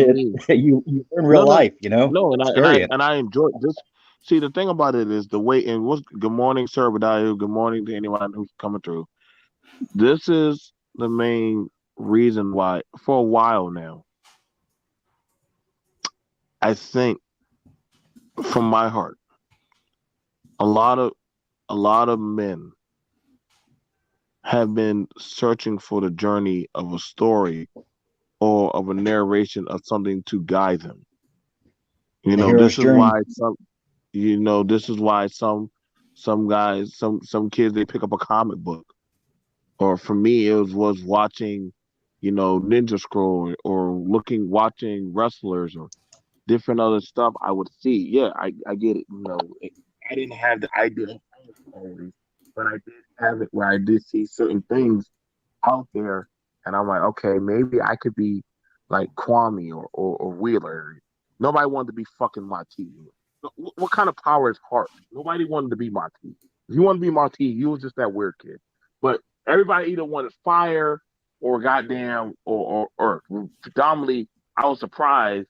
Shout out to I forgot Whoopi Goldberg played goddamn Gaia, but it was the fact of the journey of we had things that we aspired for, what I'm saying, to actually dream us as boys. Like you watch G.I. Joe, you wanted to goddamn I see never if liked GI Joe. I'm not gonna lie, I never really liked GI Joe. it's for a while.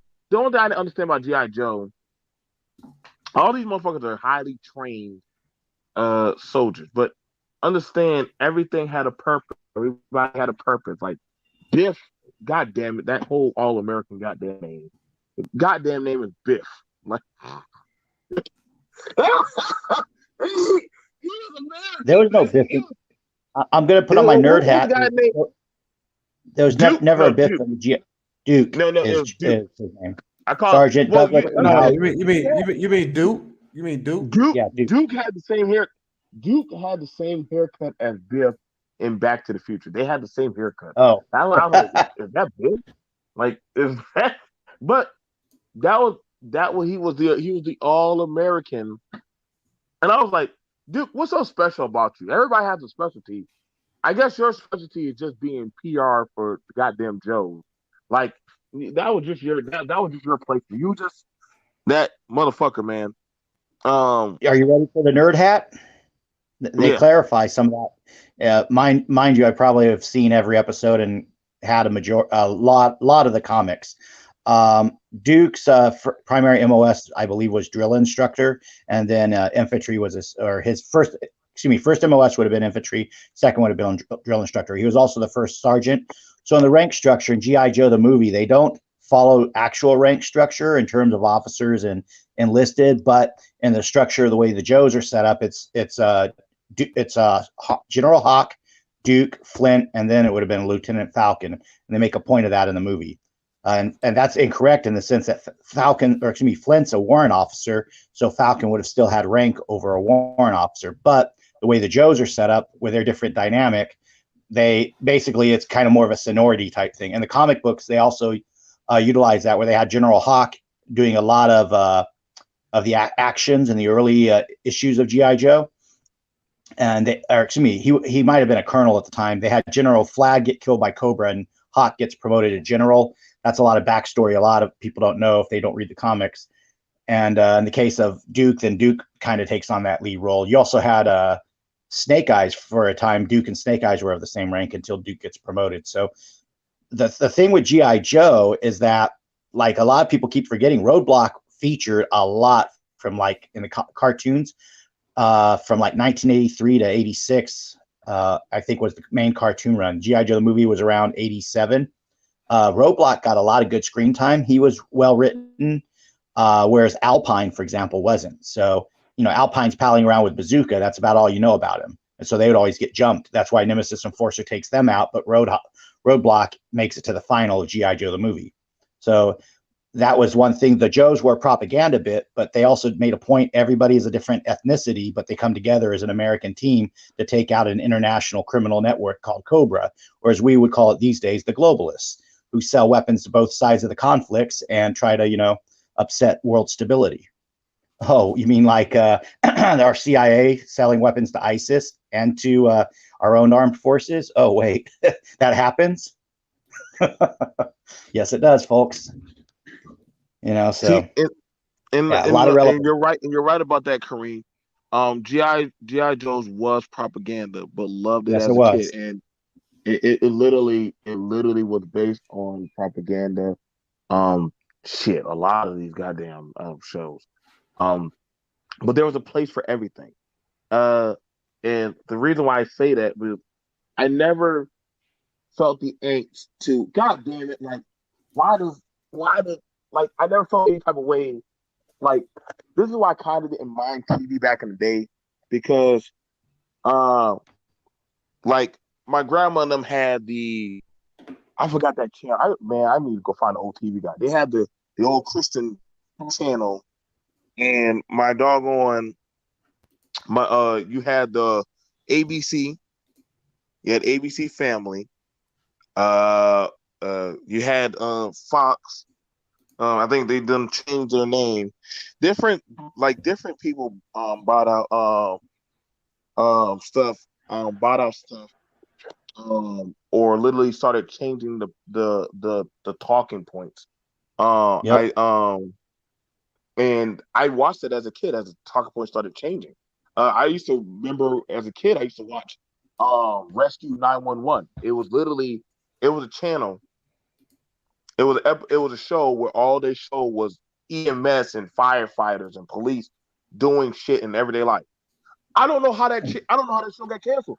I thought it was amazing as fuck. I'm like, damn, like so Well, wait, you cops was literally entertaining, climbed and that tree? cops went for a while, but then they decided it was not, fair to the suspects to have them aired. Or John Walsh's America's Most Wanted. The guy had his kid disappeared, and they only found the cadaver of the kid. They didn't find the head to the child, and that mystery's still unsolved. They were getting people solving these cold cases, and they're like, oh, we can't have America's Most Wanted on TV now. Because why? Because they don't want those cold cases solved. The children going missing, stuff like that. If you remember, we used to have the milk cartons. Have you seen me? They quit doing that because people would see the kids. So when we're talking about this global corporation running stuff, they are selling and using humans as a product. It's now they use everybody though, not just one group of people, and that's a way far side segue that I can get into on another day in depth. But for us to stay together as a people, we have to have that positive. There's some propaganda that is good. GI Joe is actually good propaganda, especially in the midst of the Cold War. The problem is that the villains infiltrated to where they became our governance, and that's the negative element. So the trick is to sort your way through their lies, value the good, and the evil stuff usually reveals itself as either evil or worthless, and then you'll know to discard it. You got to separate the wheat from the chaff, as they say, or find your diamonds in the rough. Now, here's my thing about this. And this is why, like, when I brought up Xena Warrior Princess and different other shows, there have always been spaces or space for the women. Okay? Oh, yeah. And Striker's a little bit older than me, so he can tell you, yes, Oh, they have always I been. will tell you what was tight.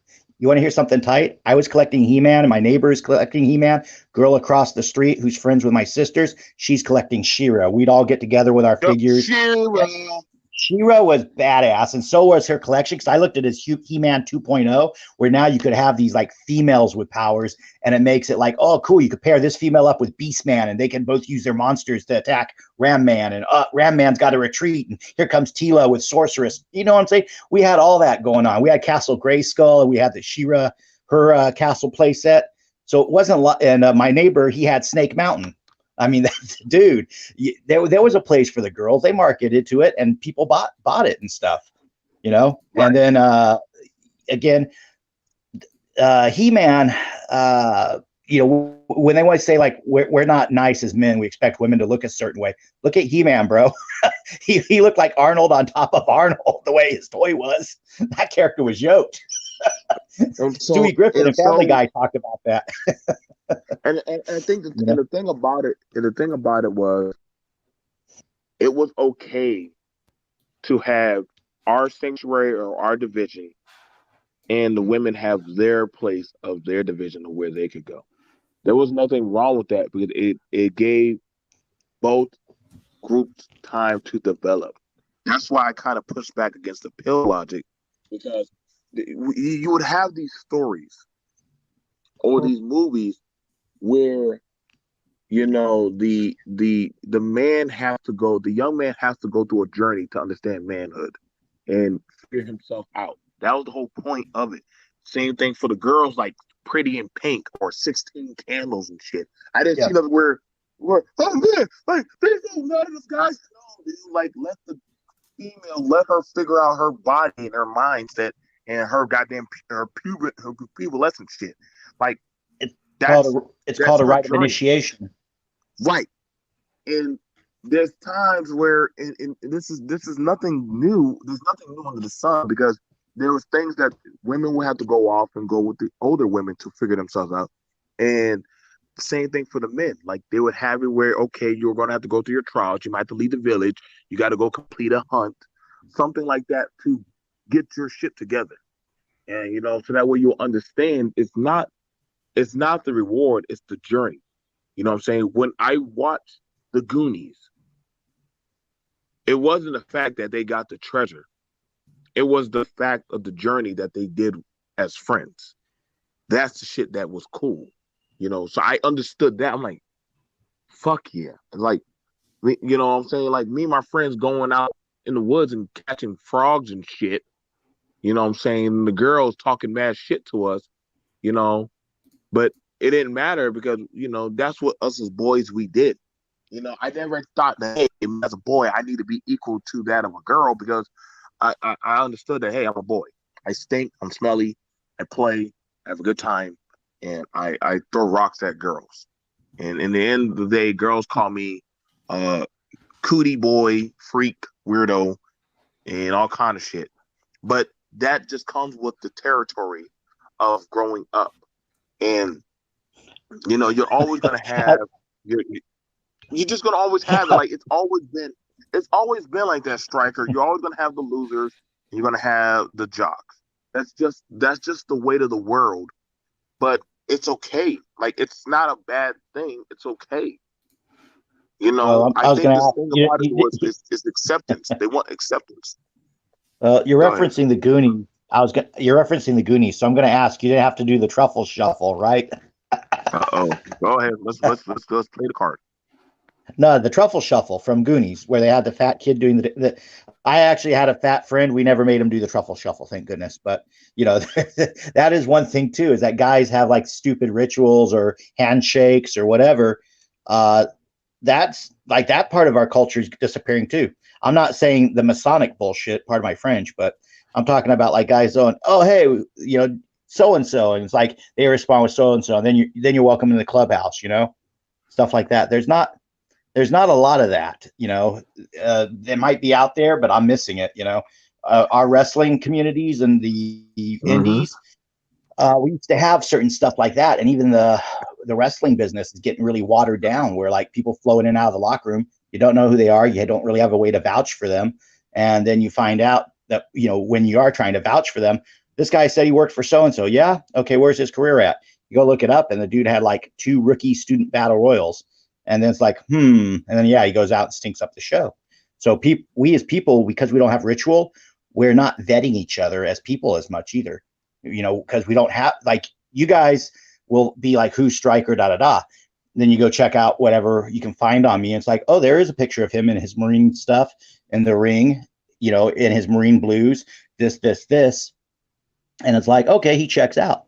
A lot of people, they're just a little blurb on the internet and an account and logged in because they want to be anonymous, which I can respect that, but it makes your credibility, it makes it harder for people to connect to each other if they don't believe everybody's credible. If we believe everybody's BSing all the time, it creates a very fragmented society. You know what I'm saying? Well, I only think So, that's because of the internet. I yeah. think I think in real life people tend to vet properly. Well, it's getting harder, like I'm saying. More and more people are, from what I understand or what I see, especially now that they're covering up with masks and not interacting and social distancing, it's harder to get what other people are figuring inside their heads. Mind you, I'm in California, so there's very few unmasked people like myself. I go around with I do wear baklava or balaclava, whatever you want to call it. Basically, it's my bicycling headgear. my neck scarf / mouth cover, face cover, whatever. Thing is, I pull that down and it's open down below my chin when I'm going around shopping or whatever.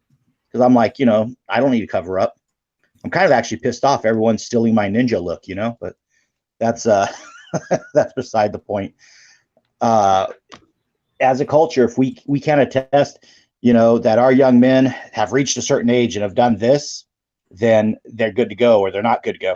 And I'm going to give you guys a point that may be controversial to some. I don't think it will rankle us too much. There was a certain young gentleman who had a trial by fire, no pun intended, and much of the country believed he was wrong to protect. Oh man, we He had a little trial by fire, and he did better than I would have. In rules of engagement, he performed better than I would. And I have a marksman badge on my uniform. I know what I'm saying. This kid had better trigger control and everything. Have you been? Is this your first time on the on over here? We did we did like an 8-hour stream over here about that. Yeah, I haven't gotten to comment on it for a while because I've been busy this last week. But yeah, that whole mess and the trial last week, that young man, if he was 12 years old like Andrew Jackson, he would have been fighting in the Revolutionary War. So he's 17. He's old enough, as far as I'm concerned, to protect property or handle a firearm.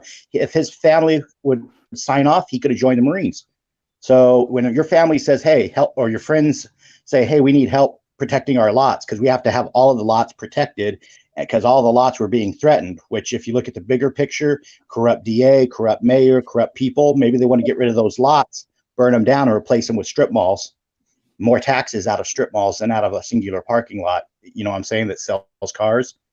When you look at the big corrupt politics, it's like that kid was literally he was the middle finger, and he didn't even tend to be it. I'm pretty sure he was the middle finger in someone's plan to burn parts of that city down and rebuild it as businesses they own. And I'll throw this at you too. When we know the FBI had the footage from the drone and they were holding it back, and then we noticed that, they messed with a Bicep Boy's criminal record, scrubbed it so he would testify. Normally, you should, be testifying as a witness anyway. So why would you scrub his record, Oh, wait, because he's a terrible person who also had a FBI-style Glock pistol, which the FBI loves their Glocks, by the way. If you're Army and Army Intel, you love your 1911. So I'm just saying, there's some stinkiness there. And this young man, trial by fire, he had an initiation. Here's the issue, though. He wasn't prepared for it in the sense that in the military, before they get us all out there in the firing range, the O course, all this other stuff, before we do the hump on the Reaper back pre-Crucible days, we had 72 hours of sleep deprivation. We have the drill instructors yelling at us, of course. We have we get desensitized to violence very early. They make us watch montages of the victims of Saddam Hussein in my day, kids that have been mustard gassed with blisters open on their face, stuff like that. Those images you can't take out of your head, So, and mind you, again, sleep deprivation plays into it too. So anything on the screen, it's going to register with you at a subliminal level. This young man had no boot camp, if that makes any sense. He had no way of compartmentalizing to cope with PTSD. So he's going to need years of counseling now, or he's going to have to develop some other means to keep these memories out of his head. Because I related this to other people last week. Scott Hall also killed someone, and that led to him having a lifetime of drinking and addiction. And it's because he didn't have therapy for it, so he self-medicated. So that's something very heavy for folks to consider. I'll go ahead and yield because it sounds like you guys have insight on this topic. Okay, so as far as it goes for this one, I got it. It's a mixed bag for me, Striker. Like, it's a mixed bag for me. Like, because to me, I get what he symbolizes to some people, but he's not a symbol to me. He's just not a symbol of anything to me. He's just a kid that literally more of a victim. Like, here's the thing. Like, and to me, he's just a kid that literally was where he shouldn't have been at, and that's just how I will see it. Like, if he wanted to do service, then there were so many other ways he could do service. It's Yeah, but when granted. your the way I look at it is when your family and your friends call on you, it's like you hear about the childhood armies in Latin America and Africa. I get that, but who else is going to stick up for not the ones that are abducted? When you have to defend against the invading camp, who else are you going to look to?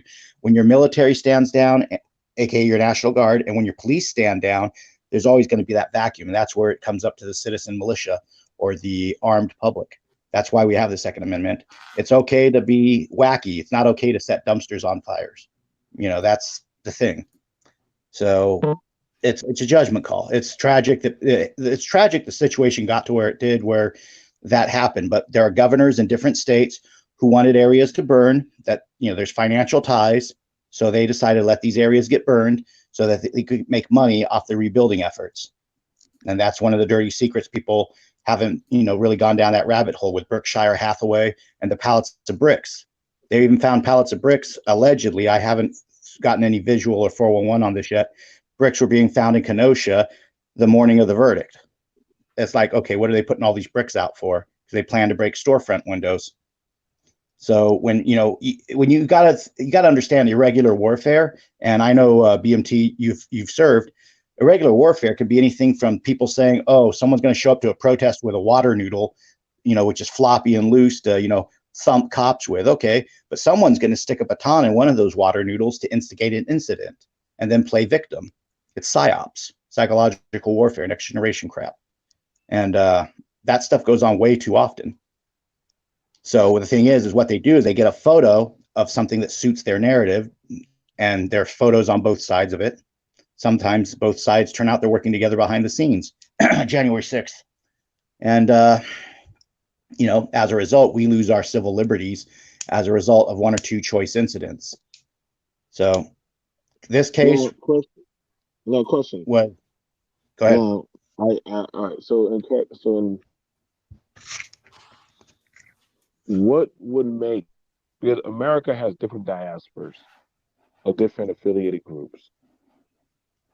What would make the other diasporas want to get behind Kyle or anything that is in likeness of Kyle? Why would anybody want to get behind him? Man, we told you, man, bro. He was surgical with that motherfucking dog. He was, hey, that's 360. That's Kyle 360 no scope, man. Kyle's that. Okay, I know. I mean, and Lou, Well, you have a Kyle is point. that let's step dude. outside of let's step But outside of gaming.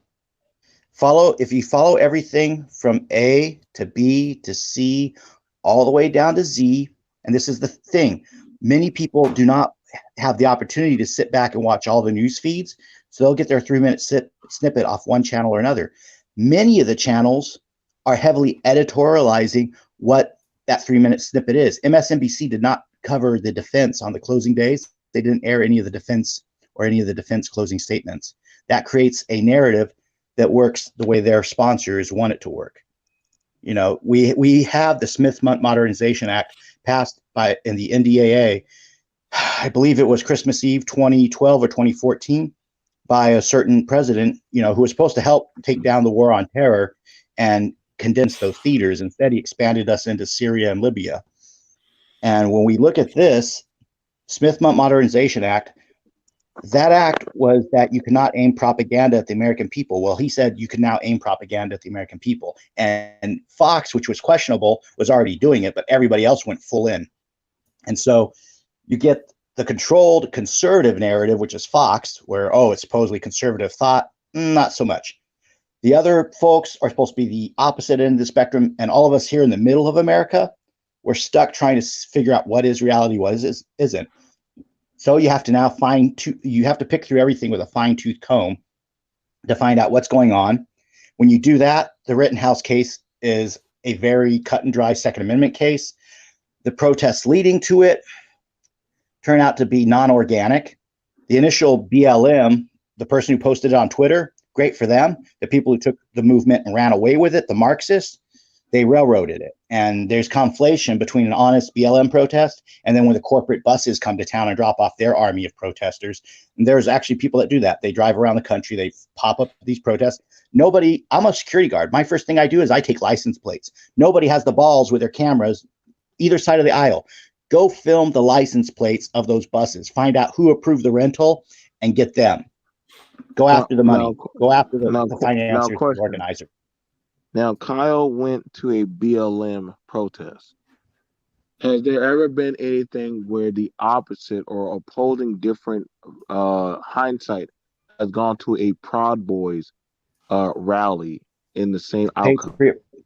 Patriot I did. Prayer up in Seattle area. Also Milo at Berkeley. I can run down a whole laundry list of these things. What I will say, Didn't Kyle NFAC went to the, come to something like if that? I may, real quick, Citizen Lee.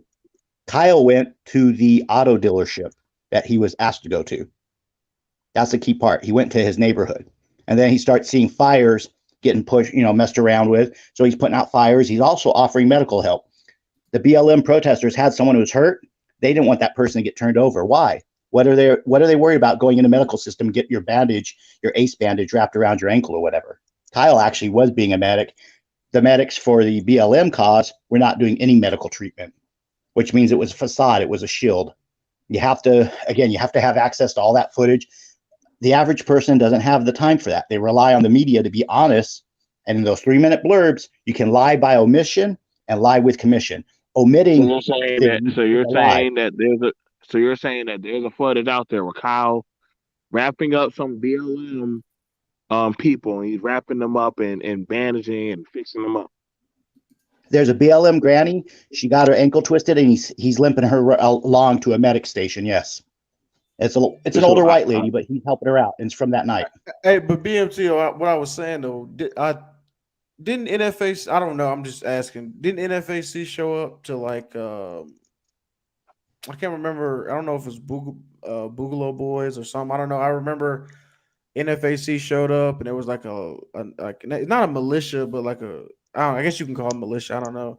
But they ended up shooting themselves, and then the militia administered first aid to NFAC. mm-mm. I can You tell don't you what remember? happens. No, I'll tell you Yeah, what happens. there's a So lot pretty of good much, people, but a lot. Go so ahead. so what happened was, and I remember I was laughing my ass off about But that who was the situation. group though? Was it? Didn't they show up to that group though? Um, they showed up to a. It was two different factions. It was I won't call them Proud Boys. That wasn't Proud Boys, but they were a local militia, patriots, and they were there with guns. And the NFAC happened to show up. They came there also, which I feel like that's too coincidental that both groups would go there. So I Mm-hmm. feel like one group was told to go there. Um, but my problem with the my problem with that group is the lack of training that they have. And so what went on to happen was that one of them shot himself with a 22, because again, when people get Yep. afraid and they don't have muzzle discipline. It seems like there's a lot of these motherfucker wannabes with guns. They shot themselves. They had a negligent discharge and shot themselves. Mm-hmm. And pretty much everybody was like, "What the fuck?" And yeah, I think they did.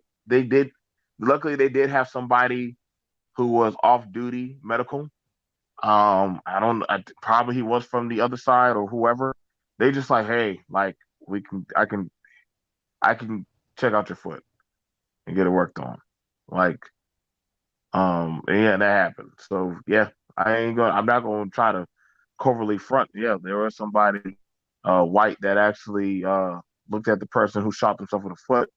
Um, but I don't see it like, I gotta be honest, I don't see it where as to there's gonna be some great unite. That's just not even possible at this point. That's not even possible. Like, and I was gonna do it. I keep putting off. I need to do a show about that, but I don't see there ever a reason or a plausible reason for there to be a great unite. It's only off of common of interest or certain types of um things that I have versus things that other people have. But as far as a great unite, that's not inhumanly that's humanly impossible. Um, because we never done that, and I don't think we ever will do that. I just I don't know, man. I'm like, even for me, I wouldn't get that close to some people or certain groups. I just can't. I mentally just can't even bring myself to do that. So that's just something hard for me to do. Like I live in a state where I do know a white militia's at, but it'll never be something where me, BMT, I was like, hey, why don't I link up with the white militias? No, it's just I just can't mentally do it. I just can't mentally do it. You know, so. Well, you're welcome to if you ever want to. I don't know. Worst they could ever do is say no. Striking, Worst I'm anyone could ever kidding. do in business is say no to you. You know what I'm saying? It applies to life too. I was raised in a trailer park for a good chunk of my life, and the kid that had the Snake Mountain, he's Latino. The girl across the way, her family was French Louisiana Creole style. They had that distinct accent. Diagonally across was Latino. We had black kids in our trailer park. We didn't like our trailer park didn't have fights going on, nothing like that. And that was for a good, my brother was in his teens. This is in the 80s. Like everyone's got bicycles and big wheels. Somewhere along the line, people started believing what they showed us on TV. TV's a very small, 2 foot by 2 foot picture or bigger screen. Okay, it's a 4 foot screen by a 3 foot. You believe what's in that box, and you stop looking left and right and seeing the big picture of everyone around you. They're at the same barbecue cookout as you are for 4th of July, and you're only focused on the TV telling you that you're all divided. It's like, no, we all come together, but is everyone going to get along? Nah, I was a gothy little teenager. I liked, sit in the corner doing my drawings and stuff, but I'm still drawing pro wrestlers and GI Joes and whatever. It's like there was still even room for me in that big collage, so. You don't know the worst thing people can tell you is no, go F yourself. I hope you die. It's like once you've been on the internet and on the chans, you've seen everything that they can offer. And unfortunately, some of it you can't bleach your eyes of soon enough. Damn furries. Maybe there's no room in my universe for furries, but other than that, they ruin everything. But you won't know if you don't extend fireproofed olive branches, you'll never know. So if the person wants to burn the olive branch, at least you fireproof it. Like okay, and I'm hearing what you're saying, Striker. Again, common commonality of interest is gonna always be a thing. Um, it's gonna always be a thing. Um, like I get it. We could talk about background. Like, yeah, I got white friends and different stuff. But now that I'm older in a different transitional mindset, it's kind of hard for me to break from my pack. That's like asking one village to go over and join another village. And hey, like not even the Irish would do that. They were like, no. And after they joined for so long, guess what? They were like, yo, like you're now my village. Did we get what we asked for? Or did we lose that shit? And it's always been like that. History has never changed from that. Like that's just literally the nature of man. So it's one of those things. Whereas to uh one group might have their issues, I have my issues. Like right now, my biggest issues is with my community and my women. It amazes me whenever they like talk about criminality, they sure like to talk about my group of people and my imagery. They don't like to talk about the goddamn meth labs and all the other crazy shit. They like talking about and pointing at What do my you mean they imagery. just made Kyle Rittenhouse a super criminal in the media? What do you Listen, mean? listen, Kyle. You know what? When you know what's funny? Do they ever talk about the kid, the guy? Here's the interesting thing. Can you wear a mask inside of the movie theater? You're not You can supposed to, wear a but mask. now you have. No, no, They no. inverted Actually, reality, guys. inverted reality, but technically, no. You actually, even now, you can't wear no mask in the movie theater. Why? Because of the Batman incident. Yeah, we Yep. didn't forget about that with the guy who shot up during the Batman debut and shot up everybody. I'm just Yep. putting it Dark out Knight. there. So when that Also incident Adam had Lanza. happened, he literally said, wanted to he just wanted to kill people. He didn't have a reason. He just wanted to do what the hell he did. So granted, listen, we got our trickle of bad. We got our people that are bad. Evil is evil. I'm just like, hey man, I don't know about this. I'll do a stream called "Is there even such thing as a great unification?" I think it's a fool's dream or it's just a big lie. That's just me. I don't think it is Uh, something that is plausible. It's just not. I'm think It's just not.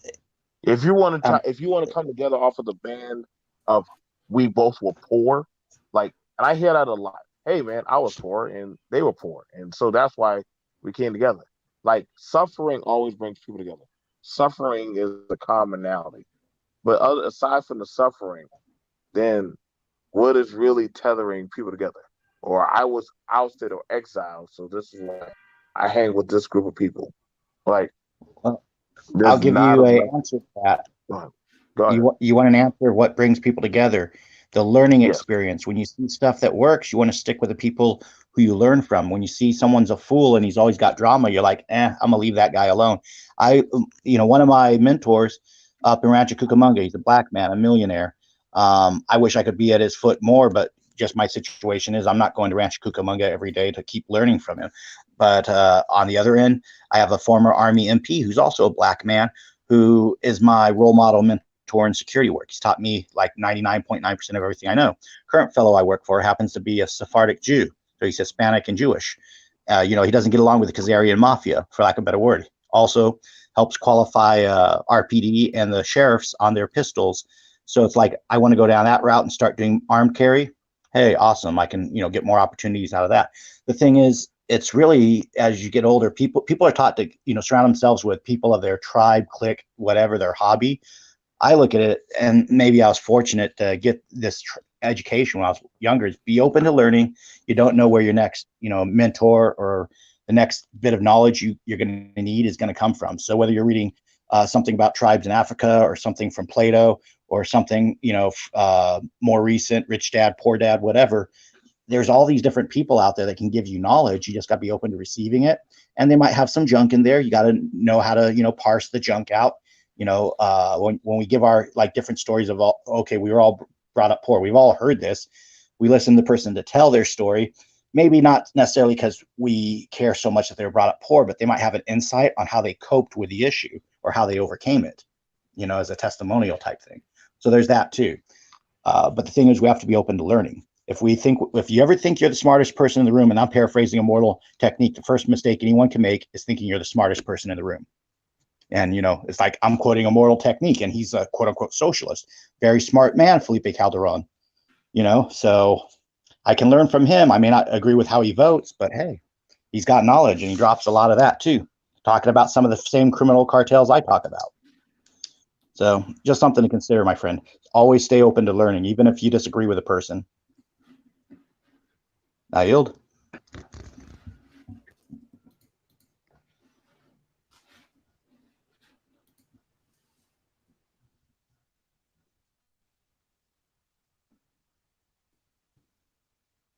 Hey, I'm here. I'm just working on this stuff.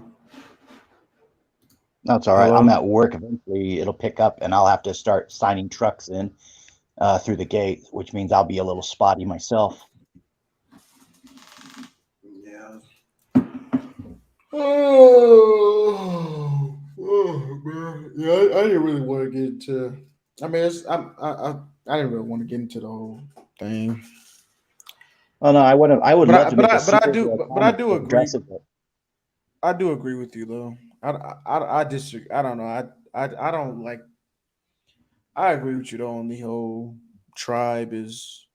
You try. I think it should be like a thought tribe, and I think if you just link up based off skin color, I think you're just gonna go with the way of the dodo bird. That's just my thought process. Yeah. Well, in the Marine Corps, we're all green, but also the Marine Corps, we're in a socialist military construct. We have the same health care, we have the same, requirement standards. You have an MOS and only that MOS until you do a lateral move to another MOS.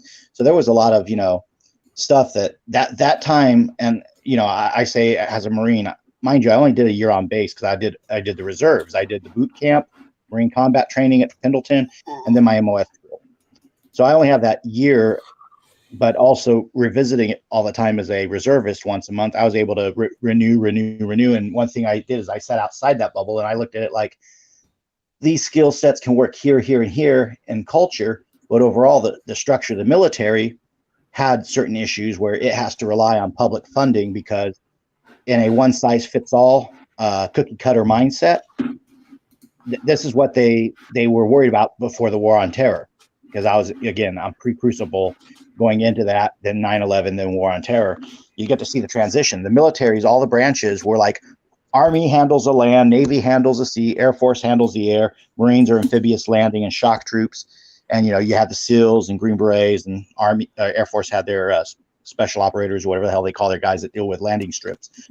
Thing is now every branch wants to be super flexible, counterterrorism, cyber command, this. It's like now they got so many fires they're putting out. That's admirable. They're adjusting finally to different methodologies of war fighting, but they're also losing sight of their core mission. And that's something to be concerned with. Also, when they make a move to invest in their missions and they amplify their budget in one area or another, we as a people, being the ones who hold the purse strings in theory, mind you, I said in theory, we should be watching for that. When the Marine Corps dumps its tanks and its artillery, as they did last year, and then according to military.com, they're investing in landing craft, it means the Marine Corps plans to use landing craft. The only area in the world right now that's contested is the South China Sea. So if we as a people are not unified and we go to war with China, guess what? We're going to lose. And it looks like the globalists want to have that war with China, where a divided America is defeated by China. So if we unite before that, China won't win. But if we're divided, oh yeah, we'll get our asses kicked, and then the UN will be setting up shop however they please, with China probably leading the way. So that's something also to contemplate.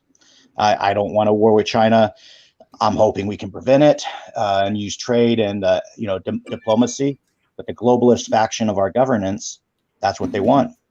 One, you can get rid of a lot of young patriots who are in the armed forces by sending them to war against the human waves that China has at its disposal. Because China will do that. They will take their prisoners of war. They will take their forced labor, etc., put a gun in their hands and tell them to march forward. They did it in the Korean War. We actually had our troops would take the uniforms of Koreans off, trying to find ID and find them with markings and things that indicated they were Chinese underneath their uniforms. That's why MacArthur wanted to go up and destroy China versus just stopping in Korea.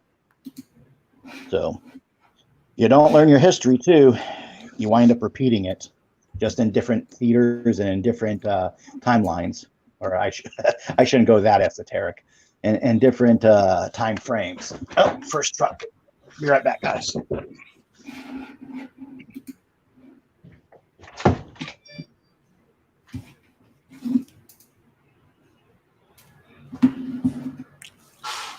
Hey, BMT, you there? Are you there? Yeah. I thought I was talking to somebody. I didn't want I didn't want Oh, to you be good? rude. I I was was just. rude. So Oh, you good? other than that, you guys, I think we got a good conversation going. Oh yeah. Pretty much. I'm trying to today I'm supposed to go pick up a gift. I'm supposed to go pick up a gift from the gun shop. So I can't wait to unwrap and do that one. So we got a pretty good right now. Oh, in the Halo Infinite, it drops December 8th. Now you can play the online multiplayer, but not the campaign. So, other than you guys, I got some stuff coming down the pipe that I'm going to be going over. Um, here's my number. I believe y'all should have my email and my number. Let me see here. That's But my I'll scroll. email. Oh, that's the wrong one. Whew. That's the wrong one. That's my email. Don't worry. People email me all the time. I forgot my emails and goddamn find out thing. But just hit me up. I definitely have some conversations that I definitely want to do. And also I want to look into some reviews for some stuff. Definitely. Yeah, I got a lot of reviews and stuff of movies. I'm gonna be going over to the movie and TV and stuff. Hey, I'm getting. I rather just go over there. I'll see you guys later. I'm BMT. Peace. Hmm. Y'all have a good day.